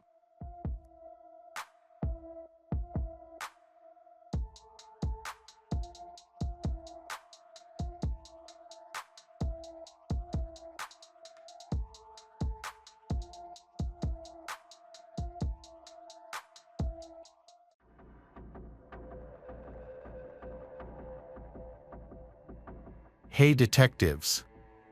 Welcome back. We've got another mysterious case to explore. The case of Jessica Dishon. Jessica Dishon was born on May 2, 1982, in the small town of Shepherdsville, Kentucky, USA. It was a quiet place where many residents made their living from farming and were very close to one another. Jessica had two younger brothers, Christopher and Michael. From a young age, she helped her parents, Mike and Edna, take care of them while they were at work. This made Jessica more independent, and her parents could always count on her. When she was 15, she started working part-time at a local restaurant, saving money to buy her first car. She dreamed of owning a red Pontiac, and after a few years, she had saved enough money to make this dream come true. Despite her part-time job, Jessica still achieved very good academic results and began planning to go to college to become an accountant. In the fall of 1999, when Jessica was 17, she entered her senior year and started dating a boy, which made her very excited. On the morning of Friday, September 10th, as usual, Jessica's parents went to work while she was still sleeping, and her younger brothers went to the bus stop and then to school. Jessica stayed home and was supposed to drive to school by herself. However, right after her brothers left, around noon, her mother, Edna, returned home and immediately noticed something strange. Jessica's car was parked in front of the house, even though she was supposed to be in class at that time. Edna went to Jessica's room, guessing that she might have overslept and not gone to school. However, Jessica was not in her bedroom. Edna then thought that, for some reason, Jessica might have asked her father, Mike, to drive her to school. She immediately called Mike, but he said he had gone to work alone that morning. Edna suspected that there was a problem with Jessica's car, so she took the spare key to try to start it. However, as she approached the car, she noticed a few disturbing things. The driver's door was slightly open. Jessica's cell phone was on the seat with the numbers 9 and 1 displayed on the screen, and under the front seat were a pair of shoes and her keys. In the back seat were her textbooks, work clothes, and purse. Edna immediately worried that the worst could have happened. It was clear that someone had tried to call 911 from Jessica's phone but couldn't get through. Furthermore, Jessica couldn't have left all her belongings in the car and left unexpectedly. Her family lived in the suburbs, so she would have had to walk several miles. Jessica's parents called the school and learned that she had missed class. However, the school did not notify them as they should have. A few hours later, Jessica's best friend from the place where they both worked called her parents, saying that Jessica had not shown up for her shift, which made them even more worried. Worried about Jessica's absence from school and work, as well as her belongings, including her phone with the 9 and 1 dial displayed being left in an unlocked car, her parents decided to call the police. However, the sheriff simply assumed that Jessica might have wandered off and would eventually return home. He did not notice that one of her shoes was left in the car, making it difficult for her to travel far without it. Jessica's parents tried to convince the sheriff that their daughter might be in danger, but despite their pleas, he refused to open an investigation, leaving them with no choice but to return home. After that, her parents took it upon themselves to search for her and contact acquaintances, but no one had any information about her. The next day, her parents returned to the sheriff and reported that Jessica had not returned home. This time, the police went to check Jessica's car but found another problem. The officers had searched the car without gloves, touching everything inside with their bare hands. They also did not follow standard procedure for checking Jessica's room. Jessica's parents, once again frustrated with the lack of professionalism from law enforcement, so sought the help of local media to draw attention to their daughter's disappearance and the police's lack of concern. Together with relatives and friends, they searched on their own and distributed flyers with information about Jessica. The search was led by Jessica's father and his brother, who were familiar with the area. Fearing the worst, they decided to search near a local river. The area had a bad reputation as it was dense, isolated, and popular with drug dealers and other criminals. For hours, Jessica's relatives searched the difficult terrain along the river but found no trace of her. The next morning, something unusual happened. Jessica's parents were at home, and their son was playing in the yard. Suddenly, the boy ran into the house, saying he heard a cry for help that sounded like his sister's. Jessica's father immediately grabbed the shotgun and ran outside to find the source of the cry. At the same time, his brother drove up to the house to join the search. Not long after, they noticed smoke coming from the property of their neighbor, a 40-year-old man named David Brooks. When they approached, they saw him burning something on the ground, which looked very suspicious. Jessica's father asked David for permission to search his farm. However, David refused and asked them to leave. It was not just David's strange behavior that was noteworthy. Before Jessica's disappearance, her family had maintained a normal relationship with David and his family. However, after Jessica went missing, David began to act strangely. He often drove slowly past Jessica's family's house and stared at them with a disturbing expression. Additionally, Jessica's parents received strange phone calls from a man who only panted without saying anything. Jessica's family suspected David might have had something to do with their daughter's disappearance, but they could not understand why he was behaving so oddly. Jessica's parents decided to contact the police again, despite having previously failed to get significant attention from the agency. They shared their observations, urged the officers to search David's property with dogs, and agreed to use Jessica's clothes to search for clues. The dogs led them to a fire pit on David's property, but they found no significant evidence. However, they did discover a pair of black gloves in one of the sheds, which indicated the presence of an odor associated with decomposition. Despite David's suspicious behavior, the police were still unable to connect him to Jessica's disappearance, and once again, they came up empty-handed. Frustrated with the local police, Jessica's father decided to contact the FBI. While the FBI typically did not investigate if only based on calls from relatives of missing persons, they decided to get involved immediately due to the disturbing facts presented by Jessica's parents. After a careful investigation, the FBI concluded that something truly terrible might have happened to Jessica. From this point on, a real investigation began, one that the local police had been reluctant to conduct. FBI agents collected fingerprints from Jessica's room and car, seized all potential evidence for analysis, and sent it to the lab.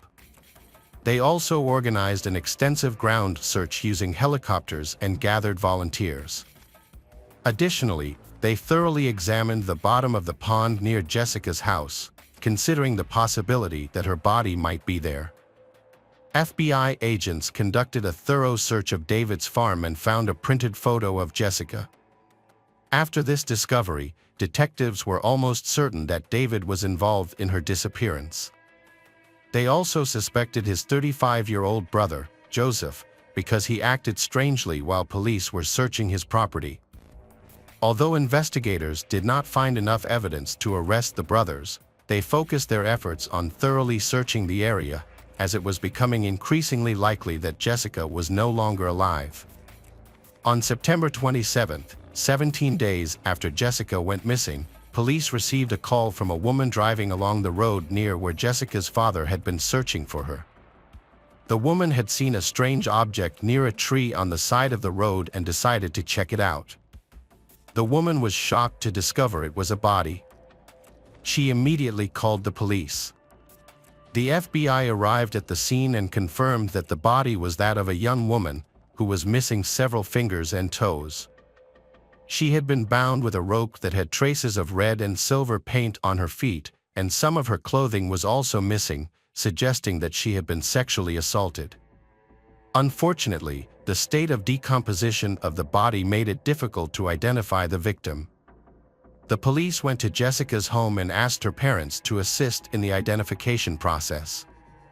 Jessica's father was unable to look directly at body, but her mother agreed to do so. When she arrived at the scene, Edna initially could not identify her. However, Edna later noticed a small butterfly tattoo on the body that was identical to her daughter's and located in the same spot. Medical professionals later confirmed the deceased's identity as Jessica Dishon and determined that her cause of death was strangulation. Several bruises were also found on her body. The autopsy revealed that she had been alive for about 3 days after her disappearance, as her legs, arms, and fingers were still intact. This indicated that the police had a chance to save her, but they did not take any action to do so. After Jessica's body was discovered, the FBI decided to re-interview David. In the first interview, David claimed to have seen Jessica near her home on the morning she went missing. However, in a subsequent interview, he changed his story, stating that he had not seen her at all that day. He then claimed that he had been home in bed with his wife that morning. When detectives questioned David's wife, she contradicted his account. The FBI continued to question David, asking him what he would do if they found his fingerprints on the victim's body, even though no such evidence was discovered. David's response was suspicious. He said he would have to confess everything in that case. He subsequently failed a polygraph test, prompting the FBI to arrest him and proceed with trial. Although no solid evidence linked David to the murder, there were troubling circumstantial signs of his involvement, and the likelihood of a guilty verdict remained relatively low. Investigators continued to seek additional evidence as they prepared for trial. They recalled finding a rope similar to the one used to bind the victim's legs during a search of David's car. However, no DNA was found on it, making it an inconclusive piece of evidence. The trial began in January 2003, and David's attorney argued that there was insufficient evidence to convict his client. During the investigation, authorities discovered several missing body parts of the victim near the scene. They placed the parts in special containers and turned them over to local police, provide the requirement to keep them in a refrigerator. However, they left the containers at room temperature, which caused the parts to decompose quickly. Because the DNA and other evidence against David were not strong enough and the jury could not reach a unanimous decision, he was released. Under state law, he could only be charged again if new evidence was found. For Jessica's parents, this was a devastating blow. They were almost certain that David was the culprit behind their daughter's death. Furthermore, if the police had taken their job more seriously, their daughter might have been saved. Ultimately, they lost all hope for justice. In the years that followed, the case remained unsolved and gradually faded from memory. In 2012, a new detective, Lynn Hunt, joined the local police department. She was assigned to investigate cold cases, initially focusing on the murder of Jessica Dishon. When she reviewed the case files, she was shocked by the negligence of her predecessors. Most of the documents were filled with errors, lacked references to conversations with interested parties, and the evidence was not properly documented. The case had been handled so inefficiently that she had to start the investigation from scratch, although already 13 years after the murder. Lynn's first step was to contact Jessica's family. One of Jessica's brothers, now grown and living on his own, gave Lynn a box of Jessica's belongings that had been taken from her car. He had kept it since the police returned the items to the family. Lynn was once again confronted with her colleagues' poor handling of evidence, as it had not been properly stored. Although, after all these years, these items were unlikely to help her, she persisted in examining everything she could find. Through her research, she discovered information about David's medical examination results, which showed that his IQ was only 61, extremely low. This raised concerns about police operations, particularly regarding the questioning of him.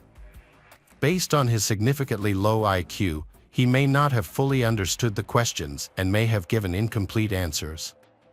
This could indicate that he may not have been involved in the case, as his unusual behavior could be explained by his extremely low IQ. After a thorough investigation of everyone involved or living near the scene, nearly 15 years after Jessica's death, a colleague from another department called Lynn and shared new information from an inmate at the Kentucky State Prison who claimed to know the true identity of Jessica's killer. Lynn approached this lead with skepticism because, many times, when inmates try to provide information to the police, the end result is often frustration and wasted time. Many of them make up stories in hopes of getting released early or improving their prison conditions. However, she understood that this lead could not be ignored without verification. She visited the prison and met a man who was said to have relevant information. According to the man, he had shared a cell with a convicted child molester, the same crime as him. They became friends and exchanged details about their crimes. One day, the inmate told him that he had killed Jessica. The informant then revealing the man's name. It was Stanley Dish, Jessica's uncle and her father's younger brother. According to the informant, Stanley had confessed that he had sexually abused Jessica for years while they lived in the same household. Stanley had threatened to kill Jessica or her relatives if she spoke out. In the spring of 1999, when Jessica had a boyfriend, Stanley began to fear that she would eventually reveal her abuse by him. On the morning of September 10th, Stanley went to Jessica's home while she was alone. Jessica was getting into her car to leave when Stanley asked her to break up with her boyfriend. Jessica refused and threatened to report him if he did not leave her alone. When he refused, Stanley began to threaten Jessica. She tried to call 911, but Stanley grabbed her. Eventually, Jessica broke free and ran into the house. Stanley chased her down, beat her, then tied her up with bed sheets and took her to a nearby abandoned warehouse, where she was later found dead. Stanley held her captive for a long time, torturing and mentally abusing her before killing her. He then moved her body to a visible location near the road and buried it beneath the warehouse. He also claimed that after the murder, he had dismembered some of her body parts, hoping to deceive the police into thinking it was a drug deal gone wrong. Detective Lin realized that information about the dismembered body parts had never been made public. Only Jessica's closest friends knew about it, so the informant could not have made this up. Finally, the man added that Stanley had buried Jessica's shoe under a broken tree near the shed. Lin decided to verify all this information by searching for evidence. However, the local police station was short-staffed, so no one there could help her. She contacted Jessica's brother and a few other relatives, who agreed to join the search. She didn't tell them that Stanley might be the killer because she wanted to find some evidence to support these shocking accusations first.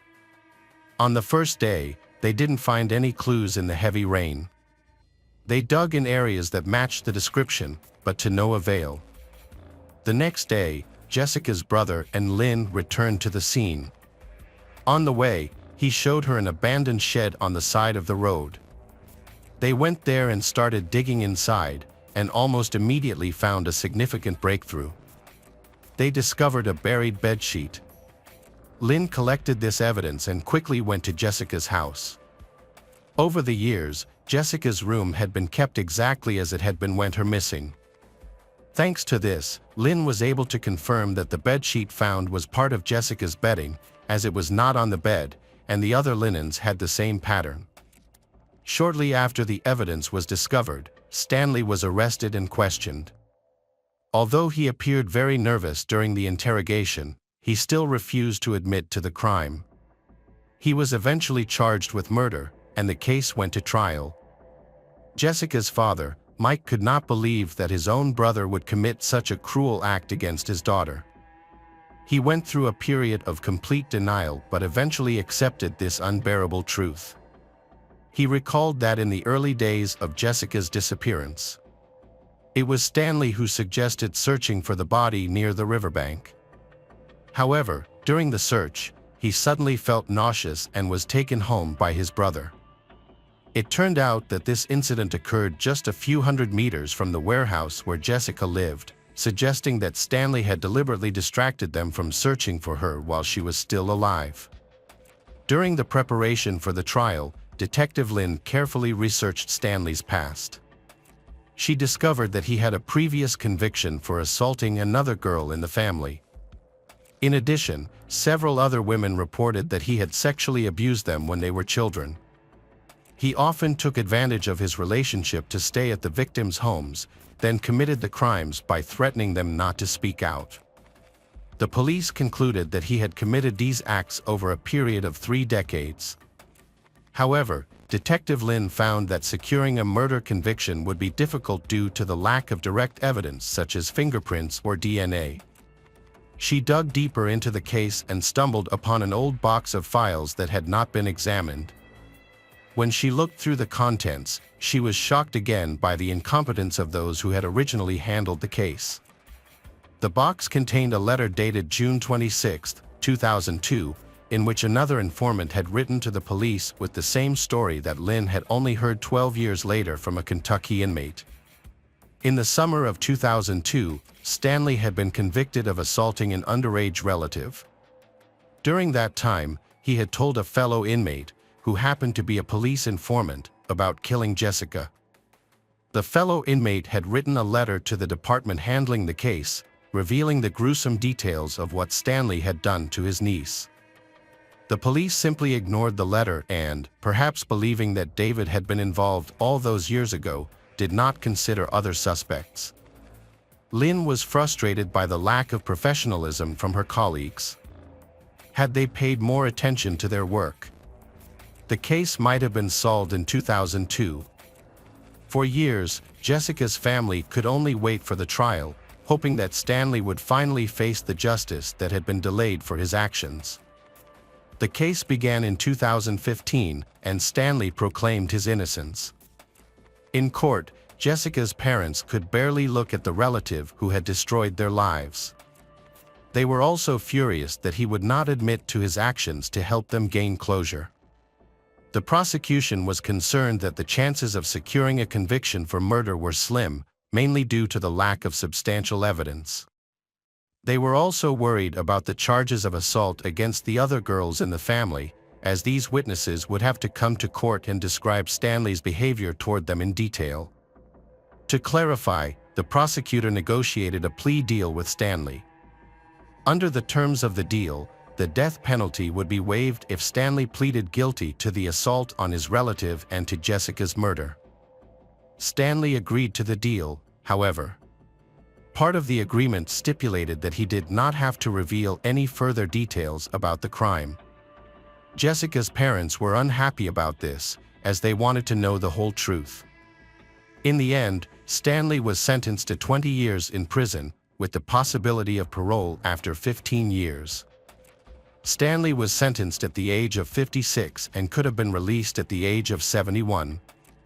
After the trial, Jessica's father stated that if his brother hadn't died in prison, he would have waited for him to figure things out for himself. In 2019, Stanley gave his first interview and insisted that he did not kill Jessica. He claimed he was on his way to work that morning, but 2 decades later, he couldn't prove it. He could not explain why 2 independent informants had similar stories, including details only the killer would know, such as where the bedsheets were buried. David Brooks stated that police had not ruled out his involvement in the case. Stanley, who knew him, may have asked for his help in disposing of the victim's belongings. Due to his low IQ, Brooks may not have understood the full extent of the situation.